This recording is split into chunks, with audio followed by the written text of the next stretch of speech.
আমি আপনাদের সামনে ছোট্ট একটা নেয়ামতের কথা আলোচনা করি। আমি আপনি নিঃশ্বাস নিই না, নিঃশ্বাস নিই। আমার আপনার সকল পরিচয়ের মূল ভিত্তি হলো এই নিঃশ্বাস। আজকে আমাকে কেউ চেয়ারম্যান ডাকে, কেউ মেম্বার ডাকে, কেউ আমাকে মন্ত্রী ডাকে, এমপি ডাকে, যদি ওই পদে আমি থাকি, সম্মান করে। কেন করে? আমি জীবিত এই জন্য। ইকুটা বন্ধ করে দিলে ভালো হয়। আমি জীবিত এই জন্য। যদি আমার নিঃশ্বাস বন্ধ হয়ে যায়, আমার মালিক যদি বলেন যে তোমার নিঃশ্বাস আজকে থেকে বন্ধ, যে বাতাস তোমার ভিতরে প্রবেশ করে আর যেটা বাহির হয় এটা আমি বন্ধ করে দিলাম। এই বন্ধ করে দেওয়ার পরে আমার আপনার সবার পরিচয় হয়ে যাবে লাশ। এখন আমাকে চেয়ারম্যান, মেম্বার বা যেই পদে আছি সেই পদের জন্য মানুষ আমাকে সম্মান করে। যখন আমি মারা যাব আমার লাশ ঘরে পড়ে থাকবে। যখন আমাকে কেউ দেখতে আসবে, এই কথা বলবে না যে আব্দুল করিম কোথায়, এই কথা বলবে না মেম্বার সাহেব কোথায়, এই কথা বলবে না সভাপতি সাহেব কোথায়, এটা বলবে না যে আমাদের মন্ত্রী এমপি সাহেব কোথায়। কেউ আমাকে দেখতে আসলে বলবে লাশটা কোথায় রাখছো, মুখটা দেখতে আসছি। আমি এখন এখানে আসলে মানুষ আমার জন্য চেয়ার ছেড়ে দেয়, আমাকে সম্মান করে বসতে দেয়। যখন আমি মারা যাব আমার লাশটা এখানে জানাজার জন্য নিয়ে আসবে। যখন জানাজার জন্য নিয়ে আসবে, মুখ দেখানোর জন্য যখন এলান করা হবে, এই কথা বলবে না যে চেয়ারম্যান সাহেবের লাশের মুখ, চেয়ারম্যান সাহেবের চেহারা দেখার জন্য আপনারা লাইন ধরেন। এটা বলবে না মেম্বার সাহেবের চেহারা দেখার জন্য লাইন ধরেন। এটা বলবে না যে সভাপতি সাহেবের চেহারা দেখার জন্য লাইন ধরেন। বলবে যে যারা লাশের চেহারা দেখতে চান তারা লাইন ধরেন। কি বলেন আপনারা? এটাই তো বাস্তবতা। আমার আপনার যত যোগ্যতা, যত পরিচয়, যত সম্মান, যত অর্থবিত্ত, যত যা আছে, এই সবগুলো সম্পর্ক হলো নিঃশ্বাসের সাথে। কিসের সাথে? আজকে নিঃশ্বাস বন্ধ, কালকে আমার সকল পরিচয় শেষ হয়ে যাবে। আজকে নিঃশ্বাস বন্ধ, কালকে আমার সকল ক্ষমতা শেষ হয়ে যাবে। আজকে আমার নিঃশ্বাস বন্ধ, আমার মনের সকল চাহিদা শেষ হয়ে যাবে। আজকে আমার নিঃশ্বাস বন্ধ, সাথে সাথে আমাকে যারা সম্মান করে সম্মান দেয়া বন্ধ করে দিবে। আমি তো আপনি চিন্তা করি না আল্লাহ পাকের কি পরিমাণ নেয়ামত আমি আপনি ভোগ করি, চিন্তা করি না। মানুষ আমি আপনি যে নিঃশ্বাস গ্রহণ করি, বিজ্ঞানীরা বলেন একজন মানুষ দৈনিক প্রত্যেক মিনিটে 17 বার নিঃশ্বাস গ্রহণ করে। কতবার? 17 বার নিঃশ্বাস গ্রহণ করে। কোন কোন সময় এটা আরো বেশি হইতে পারে। আপনি যখন কাজ করবেন, দৌড়াদৌড়ি করবেন, যখন দেখবেন নিঃশ্বাসটা ঘন হয়ে যায়, নিঃশ্বাস ঘন হয়ে যায়, বারবার নিঃশ্বাস আসে, স্বাভাবিকভাবে 17 বার নিঃশ্বাস গ্রহণ করে এক একটা নিঃশ্বাসের মধ্যে 8.5% অক্সিজেন থাকে। একজন মানুষ সেই হিসাবে প্রতিদিন প্রায় 550 লিটার অক্সিজেন ব্যবহার করে। ন্যূনতম 550 লিটার অক্সিজেন তাকে ব্যবহার করতে হয়। গত কয়েক বছর আগে যখন করোনা হয়েছিল, অনেক মানুষের নিঃশ্বাস নিতে কষ্ট হচ্ছিল, অক্সিজেন দিয়ে তাদেরকে বাঁচাইয়া রাখার চেষ্টা করা হয়েছিল। যখন দেখছে অক্সিজেনের চাহিদা বেড়ে গেছে, তখন যারা অক্সিজেন উৎপন্ন করে, যারা বাজারজাত করে, তারা অক্সিজেনের দাম বাড়াইয়া দিছে। এই 550 লিটার অক্সিজেন, আমার আপনার যে অক্সিজেন একদিনে লাগে, সেটার দাম করোনাকালীন সময়ে 3 লাখ পর্যন্ত উঠছিল। কত লাখ পর্যন্ত? 3 লাখ পর্যন্ত। তাও বাংলাদেশের সমস্ত মানুষ অক্সিজেন কিনে ব্যবহার করে নাই। 1.5% মানুষ অক্সিজেন, 1% না, অক্সিজেন কিনতে হয়েছে। 3 লাখ টাকা দাম উঠে গেছে। যদি সারা দেশের মানুষ অক্সিজেন কিনা শুরু করে, চিন্তা করেন তো এটার দাম কত বেশি হবে। কল্পনা করা যায়? যদি 3 লাখ টাকাও ধরেন, গতকাল রাত্রের 10টা থেকে নিয়ে আজকের রাত 10টা পর্যন্ত আমি আপনি এখানে আমরা যারা আছি সবাই 3 লক্ষ টাকার অক্সিজেন ব্যবহার করছি। কয় লক্ষ টাকা? বলেন তো দেখি, আমি যে 3 লাখ টাকার অক্সিজেন ব্যবহার করলাম, আল্লাহর দেয়া অক্সিজেন ব্যবহার করলাম, 1 টাকাও কি মূল্য পরিশোধ করেছি? করি নাই। যদি আমার দৈনিক 3 লাখ টাকা অক্সিজেন লাগে, তাহলে আমার মাসে 90 লক্ষ টাকার অক্সিজেন লাগবে। মাসে যদি 90 লক্ষ টাকার অক্সিজেন লাগে, তাহলে আমার বছরে প্রায় 11 কোটি টাকার অক্সিজেন লাগে। বছরে যদি 11 কোটি টাকার অক্সিজেন লাগে, 70 বছর বাংলাদেশের পুরুষদের গড় আয়ু, 70 বছরের অনেক মুরব্বীরা এখানে আছেন, বাবারা এখানে আছেন, 70 বছরে একজন মানুষ প্রায় 785 কোটি টাকার অক্সিজেন ব্যবহার করে। কত কোটি টাকা? 785 কোটি টাকার অক্সিজেন ব্যবহার করে। 1 কোটি 2 কোটি না, 100 কোটি 200 কোটি করতে করতে এরকম 700 কোটি আরো 85 কোটি টাকা। আপনারা বলেন তো যে আপনাদের এই হাজির বাজার এলাকার মধ্যে এমন কোন ফ্যামিলি আছে যে ফ্যামিলি তার নিজের অক্সিজেন কিনে ব্যবহার করবে, তার ছেলের অক্সিজেন ব্যবহার করবে, তার মায়ের অক্সিজেন কিনে ব্যবহার করবে, পুরা ফ্যামিলির অক্সিজেন কিনে ব্যবহার করতে পারবে এমন কোন সক্ষম ফ্যামিলি এলাকার মধ্যে আছে? আছে? এই তো শুধু অক্সিজেনের কথা গেল। আল্লাহ বলেন, বান্দা তুমি আমার নিয়ামতের কথা চিন্তাও করতে পারবা না, যে নিয়ামত আমি তোমার জন্য সাজায়া রাখছি, যে নিয়ামত আমি তোমার জন্য সৃষ্টি করেছি, যে নিয়ামত আমি তোমার জন্য মহা আকাশে সাজায়া রাখছি, যে নিয়ামত আমি তোমার মাথার মধ্যে দিয়েছি, যে নিয়ামত আমি তোমার দেহের মধ্যে দিয়েছি, যে নিয়ামত আমি তোমার মায়ের মধ্যে দিয়েছি, যে নিয়ামত আমি তোমার সন্তানের মধ্যে দিয়েছি, যে নিয়ামত আমি তোমাদের জন্য জমিনের মধ্যে সৃষ্টি করে রেখেছি, যে নিয়ামত আমি তোমার জন্য সাগরের মধ্যে সৃষ্টি করেছি, আমার নিয়ামত হিসাব করার জন্য খাতা কলম নিয়ে বসে যাও, লিখতে থাকো। লিখতে লিখতে তোমার খাতার পৃষ্ঠা শেষ হয়ে যাবে, কলমের কালি শেষ হয়ে যাবে। কলমের কালি শেষ হয়ে যাওয়ার পরে নতুন করে আবার কলম নিয়ে আসবা। কুল্লাউ কানাল বাহরু মিদাদাল লিকালিমাতি রাব্বি লানাফিদাল বাহরু ক্বাবলা আন তানফাদা কালিমাতু রাব্বি ওয়ালাউ জিনা বিমিসলিহি মাদাদা। আমার নিয়ামত লিখবার জন্য পৃথিবীর সমস্ত কলমের কালি শেষ হয়ে যাবে। এরপরে সারা পৃথিবীর মধ্যে যত সাগর মহাসাগর আছে, সব সাগর মহাসাগরের পানিগুলোকে কালি হিসেবে ব্যবহার করে আবার লিখতে থাকো। লিখতে লিখতে তোমার আটলান্টিক মহাসাগরের যত পানি আছে সবগুলা কালি হিসেবে ব্যবহার করবার পরে শেষ হয়ে যাবে। প্রশান্ত মহাসাগরের সকল পানি শেষ হয়ে যাবে। পৃথিবীর সকল সাগর মহাসাগরের পানিগুলো শেষ হয়ে যাওয়ার পরে আবার নিয়ে আসবা, আবারও শেষ হয়ে যাবে, আবার নিয়ে আসবা, আবারও শেষ হয়ে যাবে। এভাবে 7 বার নিয়ে আসবা, 7 বার শেষ হয়ে যাবে।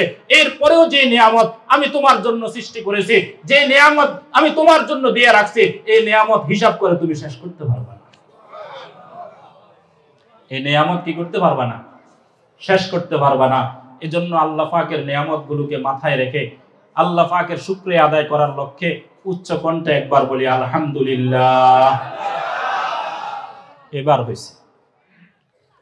আল্লাহ পাক আমাদেরকে শেষ পর্যন্ত এভাবেই সতেজ থাকবার তৌফিক দান করেন। আমরা খুব লম্বা কথা বলবো না, সামনে আমাদের ঘুমাইতে হবে, ফজরের নামাজও পড়তে হবে।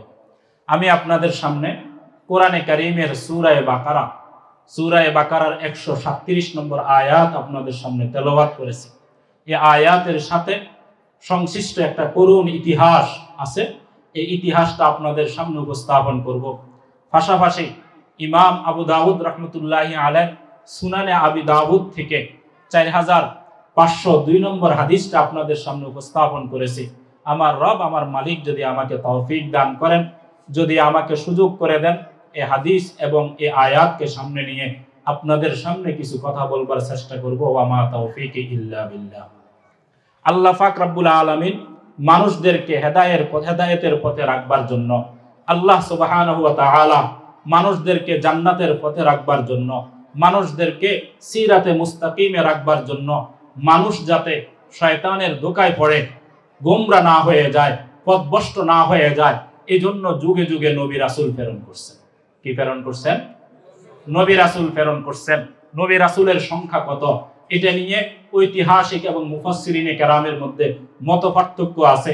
একটা বর্ণনা পাওয়া যায় 1,24,000 নবী রাসূল আল্লাহ পাক রব্বুল আলামিন আমার আপনার হেদায়েতের জন্য, মানুষের সঠিক পথে চলবার জন্য প্রেরণ করছেন। কত নবী রাসূল? 1,24,000 নবী রাসূল প্রেরণ করছেন। যদিও হাদিসের বর্ণনার মধ্যে কিছুটা দুর্বলতা আছে, এরপরেও মুহাদ্দিসিনে কেরাম এটার আলোকে এই সংখ্যাটা দাঁড় করিয়েছেন। কখনো আল্লাহ পাক রব্বুল আলামিন ইব্রাহিম আলাইহিস সালাতু ওয়াস সালামকে প্রেরণ করছেন, কখনো আল্লাহ পাক রব্বুল আলামিন নূহ আলাইহিস সালাতু ওয়াস সালামকে প্রেরণ করছেন, কখনো আল্লাহ সুবহানাহু ওয়া তাআলা মূসা আলাইহিস সালাতু ওয়াস সালামকে প্রেরণ করছেন। এভাবে প্রেরণ করতে করতে সর্বশেষ আমার আপনার নবী আকায়ে মাদানী তাজদারে মদিনা মুহাম্মদ মুস্তাফা সাল্লাল্লাহু আলাইহি ওয়াসাল্লামকে দুনিয়াতে প্রেরণ করেন। সর্বশেষ নবী আমার আপনার নবী, সর্বশেষ নবী। এরপরে আর কোন নবী আসবে না। আল্লাহ সুবহানাহু ওয়া তাআলা কোরআনে কারীমের মধ্যে বলেন, মা কানা মুহাম্মাদুন আবা আহাদিম মির রিজালিকুম ওয়ালাকিন রাসূলুল্লাহি ওয়া খাতামান নাবিয়্যিন। যে নবী আমি মক্কায় প্রেরণ করেছি তোমাদের জন্য, এই নবী হইল খাতামুন নবিয়্যিন। এই নবীর পরে আর কোন নবী আসবে না। আমি আদমকে প্রেরণ করছি, আদমের পরে আরেক নবী আসছে, নূহ আসছে, নূহ চলে গেছে, আরেক নবী আসছে, ইব্রাহিম আসছে। ইব্রাহিম আলাইহিস সালাতু ওয়াস সালামের জীবন দশায় তার দুই ছেলে ইসমাঈল এবং ইসহাক নবুয়ত পাইছে, তারা ইন্তেকাল করছে, তারা চলে গেছে। তাদের ছেলে ইয়াকুব নবী হয়েছে। ইয়াকুবের জীবন দশায় তার ছেলে আমি ইউসুফকে নবুয়ত দান করছি। ইউসুফ আলাইহিস সালাতু ওয়াস সালাম চলে গেছেন, পরবর্তীতে মূসা আলাইহিস সালাতু ওয়াস সালাম আসছে। এভাবে আস্তে আস্তে ঈসা আলাইহিস সালাতু ওয়াস সালাম আসলেন। ঈসা আলাইহিস সালাতু ওয়াস সালাম চলে যাওয়ার প্রায় 600 বছর পরে আমার আপনার নবী আকায়ে মাদানী তাজদারে মদিনা মুহাম্মদ মুস্তাফা সাল্লাল্লাহু আলাইহি ওয়াসাল্লামকে আল্লাহ পাক রব্বুল আলামিন সর্বশেষ নবী হিসাবে প্রেরণ করছেন। এরপরে আর কোন নবী আসবে না। আল্লাহর নবী বলেন, আনা খাতামুন নবী লা নবিয়্যা বা'দি, আমি সর্বশেষ নবী, আমার পরে আর কোন নবী আসবে না। এজন্য উম্মতের মুত্তাফাক আলাই মাসআলা হলো, উম্মতের ইজমা হইলো, কোন ব্যক্তি যদি আল্লাহর নবীর পরে নবুয়তি দাবি করে, কোন ব্যক্তি যদি বলে আমাকে আল্লাহ পাক নবুয়তি দান করছে, আমি নবী হয়েছি, এমন দাবি যদি কোনো ব্যক্তি করে, ওই ব্যক্তি কাফের। ওই ব্যক্তি কি? কাফের। আমরা এজন্য গোলাম আহমদ মাসালা খুব ভালোভাবে বুঝবেন। গোলাম আহমদ কাদিয়ানী, গোলাম আহমদ কাদিয়ানীকে যারা অনুসরণ করে, তার বহু অনুসারী বাংলাদেশে বসবাস করে। তারা বাংলাদেশের বিভিন্ন অঞ্চলে বসবাস করে। বকশীবাজার এলাকায়, ঢাকায়, সেখানে তাদের আলাদা এলাকা আছে। পঞ্চগড়ে তাদের বসবাস আছে। তাদের ব্যাপারে আমাদের দাবি হইল তাদেরকে কাফের ঘোষণা করতে হবে। তারা আমার আপনার নবীর পরে সর্বশেষ নবী আকায়ে মাদানী তাজদারে মদিনা মুহাম্মদ মুস্তাফা সাল্লাল্লাহু আলাইহি ওয়াসাল্লামের পরে মিথ্যাবাদী ভণ্ড গোলাম আহমদ কাদিয়ানী নবুয়তের দাবি করছে, তাদেরকে নবুয়ত নবী হিসেবে বিশ্বাস করে। আর যারা মুহাম্মদুর রাসূলুল্লাহ সাল্লাল্লাহু আলাইহি ওয়াসাল্লামের পরে অন্য কাউকে নবী বলে বিশ্বাস করে, তাদের মুসলমান হওয়ার কোনো সুযোগ নাই, তারা সুস্পষ্ট কাফের। কি বলেন আপনারা? কাদিয়ানীরা কাফের না মুসলমান? জোরে বলেন। কাফের। আমরা যখন তাদেরকে কাফের ঘোষণা করবার দাবি করি, তখন আমাদের এক শ্রেণীর বুদ্ধিজীবী আছে, তারা বলেন কাদিয়ানীদেরকে কেন কাফের ঘোষণা করতে হবে, কাদিয়ানীদের কাফের ঘোষণা করার কি দরকার? আমরা বলি তোমরা ইসলামকে ভালোভাবে বুঝো নাই। আমার আপনার ইসলাম আমি আপনি যদি সঠিকভাবে বুঝি, তাহলে এই কথা যে কেউ বলতে বাধ্য হবে কাদিয়ানীদেরকে কাফের ঘোষণা করতে হবে। কেন ঘোষণা করতে হবে? আমি আপনি যখন আমার ছেলের বিবাহ দিব, আপনি যখন আপনার ছেলেকে বিবাহ করাবেন, আপনার মেয়ে অথবা বোনকে যখন বিবাহের ব্যবস্থা করবেন, পাত্রপক্ষ মুসলমান না অমুসলমান, মুসলিম না অমুসলিম, এটা নির্ধারণ করবেন কি দেখে? আইডি কার্ড দেখে না? কি দেখে নির্ধারণ করবেন? আইডি কার্ড দেখে নির্ধারণ করবেন। আপনার মেয়ের জন্য যদি কোনো ব্যক্তি প্রস্তাব নিয়ে আসে, দেখতে খুব সুন্দর, অনেক টাকার মালিক, ঢাকা শহরে বাড়ি আছে, চট্টগ্রামে বাড়ি আছে, অনেক টাকা পয়সার মালিক, আপনার মেয়ের জন্য প্রস্তাব নিয়ে আসছে। যখন আলোচনা বসলেন, সব কিছু পছন্দ হয়েছে, ছেলের চেহারাটাও পছন্দ হয়েছে, চাকরিটাও পছন্দ হয়েছে, বাড়ি গাড়িও পছন্দ হয়েছে, সব কিছু পছন্দ হয়েছে। কিন্তু আপনি যখন আইডি কার্ড দেখতে গেলেন, দেখলেন সেখানে লেখা আছে সে হিন্দু ধর্মের অনুসারী। সেই হিন্দু ধর্মের অনুসারে আপনার মেয়েকে বিবাহ দিবেন? বিবাহ দিবেন? বিবাহ দিবেন না। আমরা কাদিয়ানীদেরকে বাংলাদেশে থাকতে আমরা নিষেধ করি না। বাংলাদেশের নাগরিক হিসাবে তারা কাদিয়ানীরা থাকতে পারে, তাদের থাকবার সুযোগ আছে। বাংলাদেশে হিন্দুরা যেমন বাংলাদেশে বসবাস করে, তারা বাংলাদেশের নাগরিক। খ্রিস্টানরা যেমন বসবাস করে, তারাও বাংলাদেশের নাগরিক। বৌদ্ধরা যেমন বসবাস করে, তারাও বাংলাদেশের নাগরিক। চাকমারা যেমন বসবাস করে, তারাও বাংলাদেশের নাগরিক। সাঁওতাল যেমন বসবাস করে, তারাও বাংলাদেশের নাগরিক। এরপরে আপনার যত উপজাতি আছে, তারা বসবাস করে বাংলাদেশের নাগরিক হিসাবে। শিখরা বসবাস করে বাংলাদেশের নাগরিক হিসাবে, তবে তারা তাদের ধর্মীয় পরিচয় নিয়ে বসবাস করে। হিন্দু তার হিন্দুর পরিচয় নিয়ে বসবাস করে, খ্রিস্টান তার খ্রিস্টান ধর্মের পরিচয় নিয়ে বসবাস করে, ইহুদি তার ইহুদি ধর্মের পরিচয় নিয়ে বসবাস করে, চাকমা তার উপজাতীয় পরিচয় নিয়ে বসবাস করে। কিন্তু কাদিয়ানীরা এমন এক প্রতারক, ভণ্ড, বেঈমান, এরা নিজেরা কাফের হওয়ার পরে মুসলমানের পরিচয় নিয়ে বসবাস করে, মুসলমানদের ঈমান আখলাক নষ্ট করতেছে। এদের কাফের ঘোষণা করা এই জন্য দরকার, কারণ যখন আমি আমার মেয়েকে বিবাহ দিতে যাব, আমার ছেলেকে বিবাহ করাইতে যাব, আমার বোনকে বিবাহ করাইতে যাব, ওরা তখন নিজেদের আইডি কার্ডের মধ্যে মুসলিম পরিচয় দিয়ে আমাকে ধোঁকা দিবে, আমার মেয়ের জিন্দেগি নষ্ট করবে, আমার ছেলের জিন্দেগি নষ্ট করবে। আমার ঈমান আখলাক সংরক্ষণ করা বাংলাদেশ সরকারের দায়িত্ব। আমার ঈমান যাতে যথাযথ জায়গায় থাকে, আমার আখলাক যাতে সুন্দর থাকে, এটা সংরক্ষণ করা সরকারে যারা আছে তাদের দায়িত্ব। আজ থেকে বহু বছর আগ থেকে আমরা দাবি করতেছি কাদিয়ানীদেরকে কাফের ঘোষণা করেন, কাদিয়ানীদেরকে কাফের ঘোষণা করতে হবে। বাংলাদেশে থাকতে আমাদের কোনো আপত্তি নেই, তারা বাংলাদেশে থাকুক, হিন্দুরা যেভাবে থাকুক সেভাবে তারাও থাকবে, খ্রিস্টান যেভাবে থাকে তারাও সেভাবে থাকবে, তবে তাদেরকে কাফের ঘোষণা করতে হবে।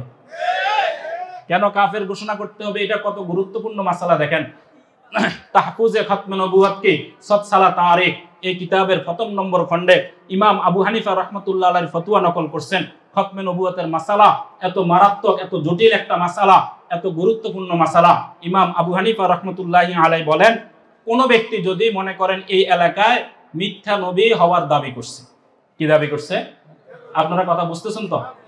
এই এলাকায় মনে করেন হাজির বাজার এলাকায় কোনো মানুষ নবুয়তির দাবি করছে, সে বলতেছে আল্লাহ পাক আমাকে নবুয়তি দান করছে, আমি আজকে থেকে নবী।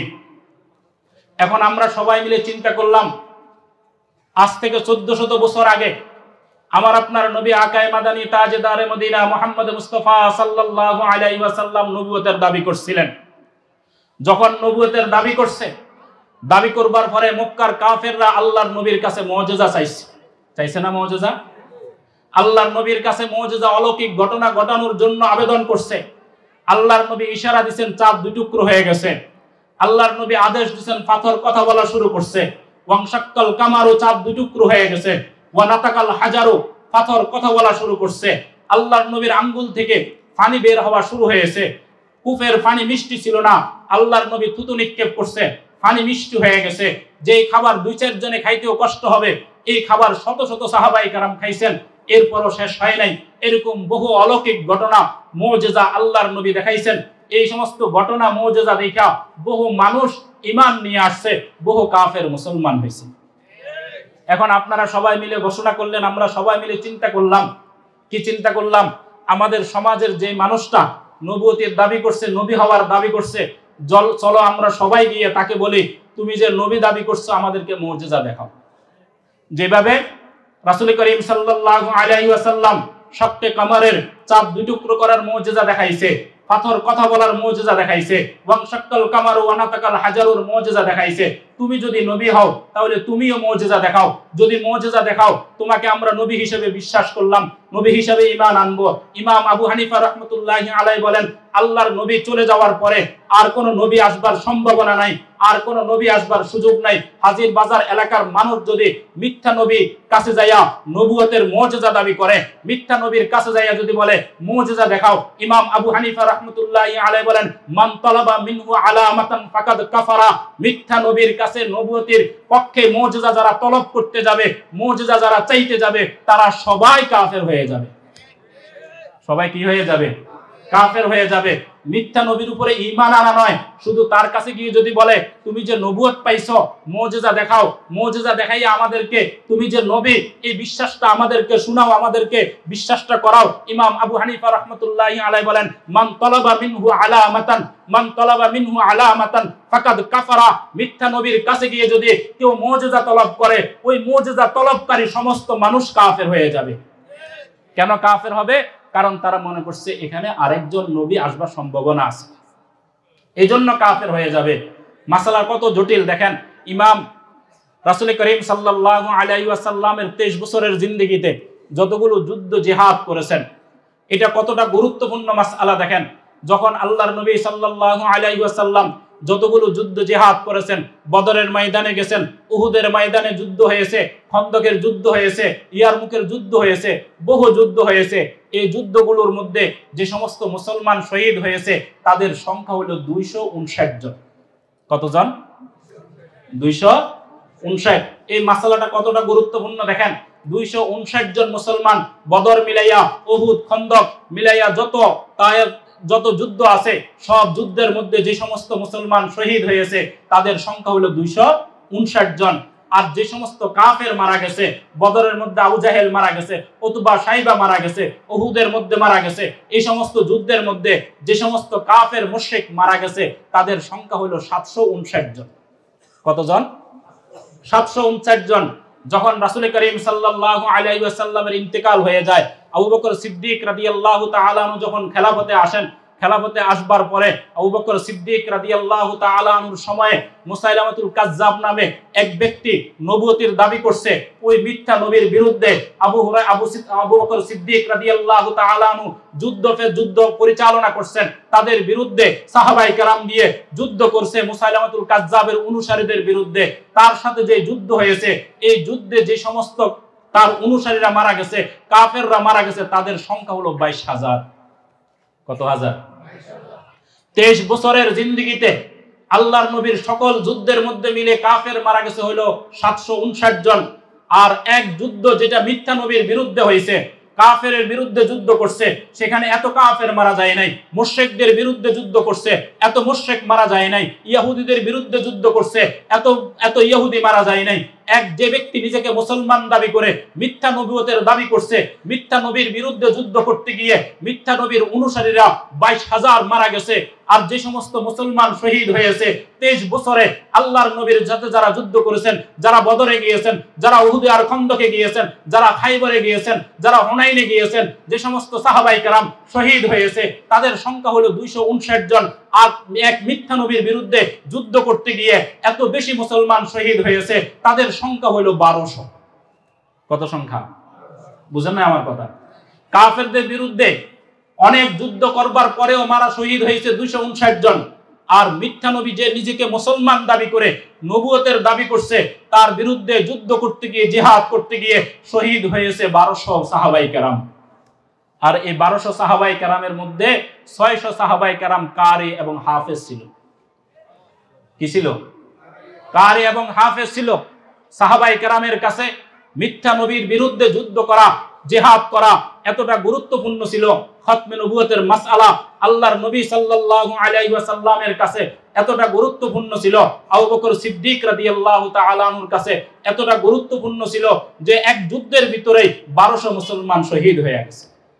1200 মুসলমান কি হয়েছে? এটা এত গুরুত্ব। কাদিয়ানীরা যেখানে থাকুক, বাংলাদেশে তারা বসবাস করবে, আমাদের আপত্তি নাই। তবে তারা তাদের ধর্মীয় পরিচয় নিয়ে, তাদের আইডি কার্ডের মধ্যে, তাদের যে ন্যাশনাল আইডি কার্ড আছে সেখানের মধ্যে হয়তো তাদেরকে কাদিয়ানী লিখতে হবে, না হয় তাদেরকে অমুসলিম লিখতে হবে। মুসলমান পরিচয়ে তাদেরকে আইডি কার্ড দেয়া যাবে তা আল্লাহর নবী সাল্লাল্লাহু আলাইহি ওয়াসাল্লাম যে সর্বশেষ নবী, এই ব্যাপারে কোরআনে কারীমের মধ্যে স্পষ্ট আল্লাহর নবী বলছেন, আনা খাতামুন নবী লা নবিয়্যা বা'দি। হযরত আবু বকর সিদ্দিক রাদিয়াল্লাহু তাআলা আল্লাহর নবী সাল্লাল্লাহু আলাইহি ওয়াসাল্লামের পরে যখন আল্লাহর নবী সাল্লাল্লাহু আলাইহি ওয়াসাল্লাম ইন্তেকাল করছেন, ইন্তেকাল করবার পরে হযরত আবু বকর সিদ্দিক রাদিয়াল্লাহু তাআলা আনহু খেলাফতের দায়িত্ব নেন, মুসলিম বিশ্বের শাসন করেন, খলিফা হিসেবে নির্বাচিত হন, রাষ্ট্রপ্রধান হিসেবে নির্বাচিত হন। প্রায় 2 বছরের মতন সময় তিনি খেলাফতের দায়িত্ব পালন করেন। তিনি যখন ইন্তেকাল করেন, ইন্তেকাল করবার পরে এরপর হযরত উমরে ফারুক রাদিয়াল্লাহু তাআলা আনহু খেলাফতের দায়িত্ব গ্রহণ করেন। খেলাফতের দায়িত্ব গ্রহণ করবার পরে এরপরে হযরত উসমান রাদিয়াল্লাহু তাআলা আনহু খেলাফতের দায়িত্ব গ্রহণ করেন। আল্লাহর নবী সাল্লাল্লাহু আলাইহি ওয়াসাল্লাম 23 বছরের জিন্দেগিতে সাহাবায়ে কেরামের এমন একটা কাফেলা তৈরি করে গেছেন, 23 বছরের জিন্দেগিতে সাহাবায়ে কেরামের এমন একটা জামাত তৈরি করে গেছেন, যে জামাতের ব্যাপারে আল্লাহ সুবহানাহু ওয়া তাআলা কোরআনে কারীমের মধ্যে তাদের বা হায়াত জীবিত থাকা অবস্থায় আল্লাহ পাক ঘোষণা করে দিয়েছেন, রাদিয়াল্লাহু আনহুম ওয়া রাদু আন। যারা আমার নবীর সহসাহায্যে এসেছে, যারা আমার নবীর হাতে ইসলাম ধর্ম গ্রহণ করেছে, যারা আমার নবীর সাহাবী, যারা আমার নবীর সাথে নামাজ পড়েছে, যারা আমার নবীর সাথে জিহাদ করেছে, আমার এই সমস্ত নবীর সাহাবীদের ব্যাপারে আমি আল্লাহ সুবহানাহু ওয়া তাআলা ঘোষণা করে দিলাম, আমি আল্লাহও তাদের ব্যাপারে রাজি, তারাও আমার ব্যাপারে রাজি। তারাও আমার ব্যাপারে কি রাজি।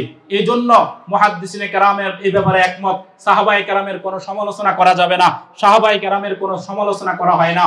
এজন্য আপনারা দেখবেন ইতিহাসের যত কিতাব লেখা হয়েছে ওই কিতাবগুলোর মধ্যে বহু সাহাবায়ে কেরামের জীবনী আনা হয়েছে। উসদুল গাবার মধ্যে বহু সাহাবায়ে কেরামের জীবনী আছে। আল মারিফা আত-তাময়িজ বাইনা সাহাবার মধ্যে বহু সাহাবায়ে কেরামের জীবনী আছে। তারিখুল ইসলামের মধ্যে সাহাবায়ে কেরামের জীবনী আছে। এই সমস্ত কিতাবের মধ্যে কোন সাহাবায়ে কেরামের সমালোচনা করা হয় নাই। কি করা হয় নাই? সমালোচনা করা হয় নাই।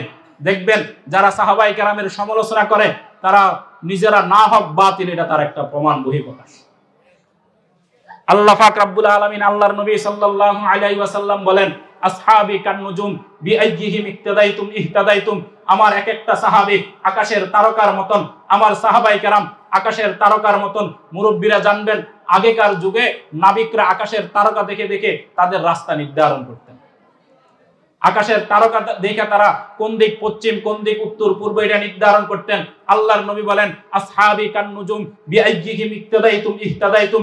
আমার এক একজন সাহাবী আকাশের তারকার মতন, আকাশের তারকা দেখে দেখে যেভাবে মানুষ তাদের রাস্তা নির্ধারণ করে, তাদের গতিপথ নির্ধারণ করে, ঠিক আমার এক একজন সাহাবী তোমাদের জন্য জান্নাতের রাস্তা নির্ধারণ করার মতন। আমার যে কোনো সাহাবীকে অনুসরণ করবা। তোমার যদি মনে চায় আবু বকরকে অনুসরণ করো, অনুসরণ করতে করতে তোমার যদি মৃত্যু চলে আসে তোমার গন্তব্য জান্নাতে চলে যাবে। তোমার যদি মনে চায় উমরকে অনুসরণ করো, তোমার যদি মনে চায় ইবনে আব্বাসকে অনুসরণ করো, তোমার যদি মনে চায় আব্দুল্লাহ ইবনে উমরকে অনুসরণ করো। আসহাবি কান নুজুম বিআইয়িহিম ইক্তাদাইতুম ইহতাদাইতুম। আমার এক একজন সাহাবী আকাশের তারকার মতন। আমার সাহাবাদের মতন যদি তোমার জীবন সাজাইতে পারো, তোমার ব্যক্তিগত জীবন যদি আমার সাহাবীদের মতন হয়, তোমার পারিবারিক জীবন যদি আমার সাহাবীদের মতন হয়, তোমার সামাজিক জীবন যদি আমার সাহাবীদের মতন হয়, তোমার রাষ্ট্রীয় জীবন যদি আমার সাহাবীদের মতন হয়, আমার সাহাবীকে অনুসরণ করবা। মরতে দেরি, তোমার জান্নাতে যাইতে দেরি হবে না। জান্নাতে যাইতে কি হবে না? দেরি হবে না। আল্লাহ সুবহানাহু ওয়া তাআলা সাহাবায়ে কেরামকে এতটা সিফাত দান করছেন। এজন্য তো বলা হয় দরফেশানি নে তুনে কত রূহ কো দরিয়া কর দিয়া, দিল কো রোশন কর দিয়া है, आंखों को बीना कर दिया, जो नते खुद राह पर और रूह को हादी बन गया, क्या नजर से तू मुर्दा को मसीहा कर दिया। হযরত ওসমান রাদিয়াল্লাহু তাআলা আনহু সেই সাহাবায়ে কেরামের মধ্য থেকে একজন, অনেক জলিল কদর মর্যাদাওয়ালা সাহাবী। আল্লাহর নবী সাল্লাল্লাহু আলাইহি ওয়াসাল্লাম দুইজন মেয়ে তার কাছে বিবাহ দিবেন। কয়জন মেয়ে? দুইজন মেয়ে বিবাহ দিবেন। বিবাহ দেওয়ার পরে যখন উম্মে কুলসুম রাদিয়াল্লাহু তাআলা আনহু যখন ইন্তেকাল করে, ইন্তেকাল করবার পরে আল্লাহর নবী সাল্লাল্লাহু আলাইহি ওয়াসাল্লাম বলেন, বলে ওসমান, আমার যদি 40টা মেয়ে থাকতো। কয়টা মেয়ে থাকতো? 40টা মেয়ে থাকতো। এক একটা মেয়ে মারা যাইতো, আরেকটা মেয়েকে আমি তোমার কাছে বিবাহ দিতাম। আমার একটা মেয়ে মারা যাইতো, আরেকটা মেয়ে তোমার কাছে বিবাহ দিতাম। যদি 40টা মেয়ে থাকতো, একে একে 40টা মারা যাইতো, আর এক একটা করে করে আমি তোমার কাছে বিবাহ দিতে থাকতাম। এত মর্যাদাপূর্ণ সাহাবী। যুন্নুরাইন বলা হয়, দুই নূরের মালিক। আল্লাহর নবীর দুইটা মেয়ে হযরত ওসমান রাদিয়াল্লাহু তাআলা আনহু বিবাহ করছেন। পৃথিবীর ইতিহাসে আদম আলাইহিস সালাতু ওয়াস সালাম থেকে নিয়ে আমার আপনার নবী আকায়ে মাদানী তাজদারে মদিনা মুহাম্মদ মুস্তাফা সাল্লাল্লাহু আলাইহি ওয়াসাল্লাম পর্যন্ত এই বৈশিষ্ট্য, এমন গুণ আর পৃথিবীর কোন মানুষের কপালে ছিল না যেটা হযরত ওসমান রাদিয়াল্লাহু তাআলা অর্জন করেছেন। সুবহানাল্লাহ। ওসমান রাদিয়াল্লাহু তাআলা আনহু যখন খেলাফতে আসেন, আল্লাহর নবীর পরে হযরত আবু বকর সিদ্দিক রাদিয়াল্লাহু তাআলা, এরপরে হযরত উমর ফারুক রাদিয়াল্লাহু তাআলা। উমর ফারুক রাদিয়াল্লাহু তাআলা নামাজ পড়তেছেন। এই সময় আবু লুলু আল মুজুসি তরবারি দিয়ে আঘাত করলেন, ছুরি দিয়ে আঘাত করলেন, বিষ মিশানো ছুরি দিয়ে আঘাত করলেন। হযরত উমর ফারুক রাদিয়াল্লাহু তাআলা বেহুশ হয়ে গেলেন। তাকে ঘরে নেওয়া হলো। ঘরে নেওয়ার পরে যখন হোশ আসলো, হযরত আলী রাদিয়াল্লাহু তাআলা আনহু হযরত উমর ফারুক রাদিয়াল্লাহু তাআলা আনহুর সামনে বসা। হযরত উমর ফারুক রাদিয়াল্লাহু তাআলা আনহু প্রথম যখন হোশ আসছে, এটা জিজ্ঞাসা করলেন, আলী, আমাকে যে আঘাত করছে, আমাকে যে আক্রমণ করছে, সে কি মুসলমান না অমুসলিম? হযরত আলী রাদিয়াল্লাহু তাআলা আনহু বলেন, সে ধরা পড়ছে, সে মুসলমান না, অগ্নিপূজক, ইরান থেকে এসেছে, সে অমুসলিম, মুসলমান না। এই কথা শুনবার পরে উমর ফারুক রাদিয়াল্লাহু তাআলা আনহু বলেন, আলহামদুলিল্লাহ, আলহামদুলিল্লাহ। আলী রাদিয়াল্লাহু তাআলা অবাক হয়ে গেলেন, বললেন, আমিরুল মুমিনিন, আপনি আঘাতপ্রাপ্ত হয়েছেন, আপনার উপরে বিপদ আসছে। বিপদ আসলে তো মানুষ ইন্না লিল্লাহি ওয়া ইন্না ইলাইহি রাজিউন পড়ে। আপনি আঘাতপ্রাপ্ত হয়েছেন, খুন বের হইতেছে, আপনার অবস্থা করুন, আপনি শোচনীয় অবস্থায় আছেন, এখন আপনি আলহামদুলিল্লাহ কেন পড়তেছেন? আপনার তো পড়বার দরকার ইন্না লিল্লাহি ওয়া ইন্না ইলাইহি রাজিউন। উমর ফারুক রাদিয়াল্লাহু তাআলা আনহু বলেন, আলী তুমি বুঝো নাই আমি কেন আলহামদুলিল্লাহ পড়ছি? আমি এই জন্য আলহামদুলিল্লাহ পড়ছি যে আমাকে কোনো মুসলমান আঘাত করে নাই, কোনো মুসলমান আমাকে আক্রমণ করে নাই, কোনো মুসলমান দ্বারা আমার খুন প্রবাহিত হয় নাই, এজন্য আমি আলহামদুলিল্লাহ করছি। কারণ যখন মুসলমান আরেক মুসলমানকে যখন আক্রমণ করা শুরু করবে, এক মুসলমান যখন আরেক মুসলমানকে হত্যা করা শুরু করবে, এই ফিতনা যখন শুরু হবে সেটা আর কখনো বন্ধ হবে না। উমর ফারুক রাদিয়াল্লাহু তাআলা আনহু শহীদ হয়ে গেলেন। শহীদ হয়ে যাওয়ার তৃতীয় দিন হযরত উসমান ইবনে আফফান রাদিয়াল্লাহু তাআলা আনহু খলিফা নির্বাচিত হলেন। কি নির্বাচিত হলেন? খলিফা নির্বাচিত হলেন। খলিফা নির্বাচিত হওয়ার পরে হযরত উসমান ইবনে আফফান রাদিয়াল্লাহু তাআলা আনহু 12 বছর ইসলামী রাষ্ট্রের প্রধান ছিলেন, খলিফা ছিলেন, রাষ্ট্র পরিচালনা করেছেন। 10 বছর ওনার সময়ে ইসলামী সাম্রাজ্য একেবারে সুন্দরভাবে পরিচালিত হয়েছে, কোনো ধরনের বিশৃঙ্খলা ছিল না। 11তম বছর থেকে কিছু কিছু মানুষ ইসলামী রাষ্ট্রের মধ্যে বিশৃঙ্খলা করা শুরু করছে। এই ইসলামী রাষ্ট্রের মধ্যে যারা বিশৃঙ্খলা শুরু করছে, এদের মধ্যে যিনি গোড়াতে নেতৃত্ব দিচ্ছেন তার সে হলো আব্দুল্লাহ ইবনে সাবা। তিনি হলো কে? আব্দুল্লাহ ইবনে সাবা। আব্দুল্লাহ ইবনে সাবা ইহুদি ছিল, মুসলমান ছিল না। উসমান রাদিয়াল্লাহু তাআলা আনহুর খেলাফতের সময় ইসলাম ধর্ম গ্রহণ করছে। লোকটা মূলত ইহুদি, ইসলাম ধর্ম গ্রহণ করছে। ইসলাম ধর্ম গ্রহণ করে এবার মানুষদেরকে সে ওয়াজ নসিহত করা শুরু করছে। কেন ওয়াজ নসিহত? মানুষদের কাছে যাইলে মানুষদেরকে ডাইকা বলতো, বাবা তোমরা নামাজ পড়বা, রোজা রাখবা, হজ করবা, যাকাত দিবা, আল্লাহকে ভয় করো, আখিরাতকে ভয় করো। বড় বড় পাগড়ি পরিধান করতো, বড় বড় ঘোমটা দিয়া মানুষদেরকে এইভাবে ওয়াজ নসিহত করা শুরু করতো। মানুষ বলতেন, হায় দেখছো লোকটা কত আল্লাহওয়ালা মানুষ, কত বুজুর্গ মানুষ, তার কথা শোনা দরকার, তার কথা মানা দরকার। এবার তার পিছনে পিছনে মানুষ হাঁটা শুরু করছে। হাঁটা শুরু করবার পরে মিশর থেকে শুরু করে বসরা গেল, বসরায় বিশাল এক জামাত তৈরি করলো, তার অনুসারীদের একটা দল তৈরি করলো। এরপরে কুফায় আসলো, কুফায়ও বিশাল একটা জামাত তৈরি করলো। যখন দেখছে তার একটা গ্রহণযোগ্যতা তৈরি হয়েছে, যখন দেখছে তার একটা মানুষের ভিতরে মানুষ তাকে মহাব্বত করা শুরু করছে, মানুষ তাকে ভালোবাসা শুরু করছে, এবার সে আসল তার প্রোপাগান্ডা যেটা ইসলামের বিরুদ্ধে চক্রান্ত, যে কারণে রাসূল করিম সাল্লাল্লাহু আলাইহি ওয়াসাল্লাম ইহুদিদেরকে মদিনা থেকে খাইবরে দেশান্তরিত করেছেন, খাইবরে পাঠিয়ে দিয়েছেন। খাইবর থেকে তাদেরকে জাজিরাতুল আরব থেকে পরবর্তীতে জালাওয়াতন করে দেওয়া হয়েছে, নির্বাসিত করা হয়েছে। ওই প্রতিশোধ নেয়ার জন্য এবার তার চক্রান্ত সে এবার শুরু করছে। দেখতে আল্লাহওয়ালা, দেখতে খুব দরবেশ, দেখতে খুব ফিসা বুজুর্গ মানুষ, সব সময় হাতে তাসবিহ থাকে, জিকির করে, এমন একটা মানুষ। এবার সে বলা শুরু করছে কি? বলা শুরু করছে আসলে আল্লাহর নবীর পরে খেলাফতের দায়িত্ব, খলিফা হওয়ার কথা তো ছিল হযরত আলীর। কার ছিল? হযরত আলী খলিফা হওয়ার কথা ছিল। আল্লাহর নবীর পরে আবু বকর যে খলিফা হয়েছে, জোর করে ডাকাইতি করে খলিফা হয়ে গেছে। উমর যে খলিফা হয়েছে, জোর করে ডাকাইতি করে খলিফা হয়েছে। ওসমান যে খলিফা হয়েছে, জোর করে খলিফা হয়েছে, ডাকাইতি করে খলিফা হয়েছে। আল্লাহর নবীর আমানতকে এরা ডাকাইতি করে চুরি করে নিয়ে গেছে। এখন আমাদের দায়িত্ব হইল আল্লাহর নবীর এই আমানত, আল্লাহর নবীর যিনি যোগ্য, আল্লাহর নবী সাল্লাল্লাহু আলাইহি ওয়াসাল্লামের যিনি মেয়ের জামাতা হযরত ফাতেমা রাদিয়াল্লাহু তাআলা আনহার জামাতা আলীর হাতে এটা সুপর্দ করে দেয়া, এটা আমাদের দায়িত্ব। এই দায়িত্ব যদি আমরা পালন না করি তাহলে আমরা আখিরাতে ধরা পড়ব। এই কথা বলে মানুষদেরকে সে নিজেদের দলের সাথে ভিড়ানো শুরু করলো। এখানে আরেকটা ইতিহাস আপনাদেরকে বলে রাখি, হযরত ঈসা আলাইহিস সালাতু ওয়াস সালামের নাম শুনছো তো আপনারা? খ্রিস্টান ধর্ম। ঈসা আলাইহিস সালাতু ওয়াস সালাম যখন চলে গেছেন, চলে যাওয়ার পরে ওনার ধর্মকে বিকৃত করার জন্য সেন্ট পল নামে এক ইহুদি খ্রিস্টান ধর্ম গ্রহণ করছে। গ্রহণ করে হযরত ঈসা আলাইহিস সালাতু ওয়াস সালামের ব্যাপারে সমাজের মধ্যে ভুল আকীদা, ভুল বিশ্বাস ছড়ানো শুরু করছে। বলা শুরু করছে, দেখো ঈসা তো বাবা ছাড়া হয়েছে, ঈসা আলাইহিস সালাতু ওয়াস সালামের বাবা নাই, বাবা ছাড়া যে ব্যক্তি হয়েছে সাধারণ কোনো মানুষ না, ঈসা মূলত মানুষ না, সেটা হলো আল্লাহর সন্তান। ঈসা মূলত কি? আল্লাহর সন্তান, আল্লাহ পাক রব্বুল আলামিনের সন্তান। তোমরা যে এক আল্লাহর উপাসনা করো, এক আল্লাহর ইবাদত করো, তোমরা যে আল্লাহকে এক হিসেবে বিশ্বাস করো, এটা তোমাদের জন্য ক্ষতিকর। আল্লাহ মূলত একজন না, আল্লাহ তিনজন। তৃতীয়বাদ খ্রিস্টান ধর্মের মধ্যে তিন খোদার বিশ্বাস এবার সে ঢুকাই ও প্রবেশ করায়া খ্রিস্টান ধর্মকে বিকৃত করছে। আল্লাহ পাক রব্বুল আলামিন কোরআনে কারীমের মধ্যে বলেন, হযরত ঈসা আলাইহিস সালাতু ওয়াস সালামকে যখন মরিয়ম আলাইহিস সালাতু ওয়াস সালাম কোলে করে যখন তার গ্রামের কাছে আসলেন, বাইতুল মুকাদ্দাসে আসলেন, আসবার পরে যখন মানুষ জিজ্ঞাসা করলো, হযরত মরিয়ম আলাইহিস সালাতু ওয়াস সালাম বলেন, ইন্নী নাযারতু লিররহমানি সাওমা, আমি তো আল্লাহর জন্য রোজা রাখছি, ফালা নুকাল্লিমাল ইয়াওমা ইনসিয়া, আজকে আমি কারো সাথে কথা বলবো না। ফা আশারাত ইলাই, হযরত ঈসা আলাইহিস সালাতু ওয়াস সালামের দিকে ইশারা করলেন, তোমরা যদি কিছু জিজ্ঞাসা করতে চাও, বাবা ছাড়া কিভাবে দুনিয়াতে আসছে, ওই যে ছেলেটাকে জিজ্ঞাসা করো, যে দুনিয়াতে আসছে তাকে জিজ্ঞাসা করো, আমি কিছু জানি না, আমি আজকে কারো সাথে কথা বলবো না। ইন্নী নাযারতু লিররহমানি সাওমা, আমি তো রোজা রাখছি, কথা বলবো না। ফা আশারাত ইলাই, ওই ঈসা আলাইহিস সালাতু ওয়াস সালামের দিকে ইশারা করে বলছেন, যা জিজ্ঞাসা করা দরকার তার কাছে জিজ্ঞাসা করো। এবার মানুষ বলা শুরু করছে, কাইফা নুকাল্লিমু মান কানা ফিল মাহদি সাবিয়্যা, কোলের শিশু এখন মাত্র ভূমিষ্ঠ হয়েছে, সেই শিশুটার সাথে কিভাবে আমরা কথা বলবো?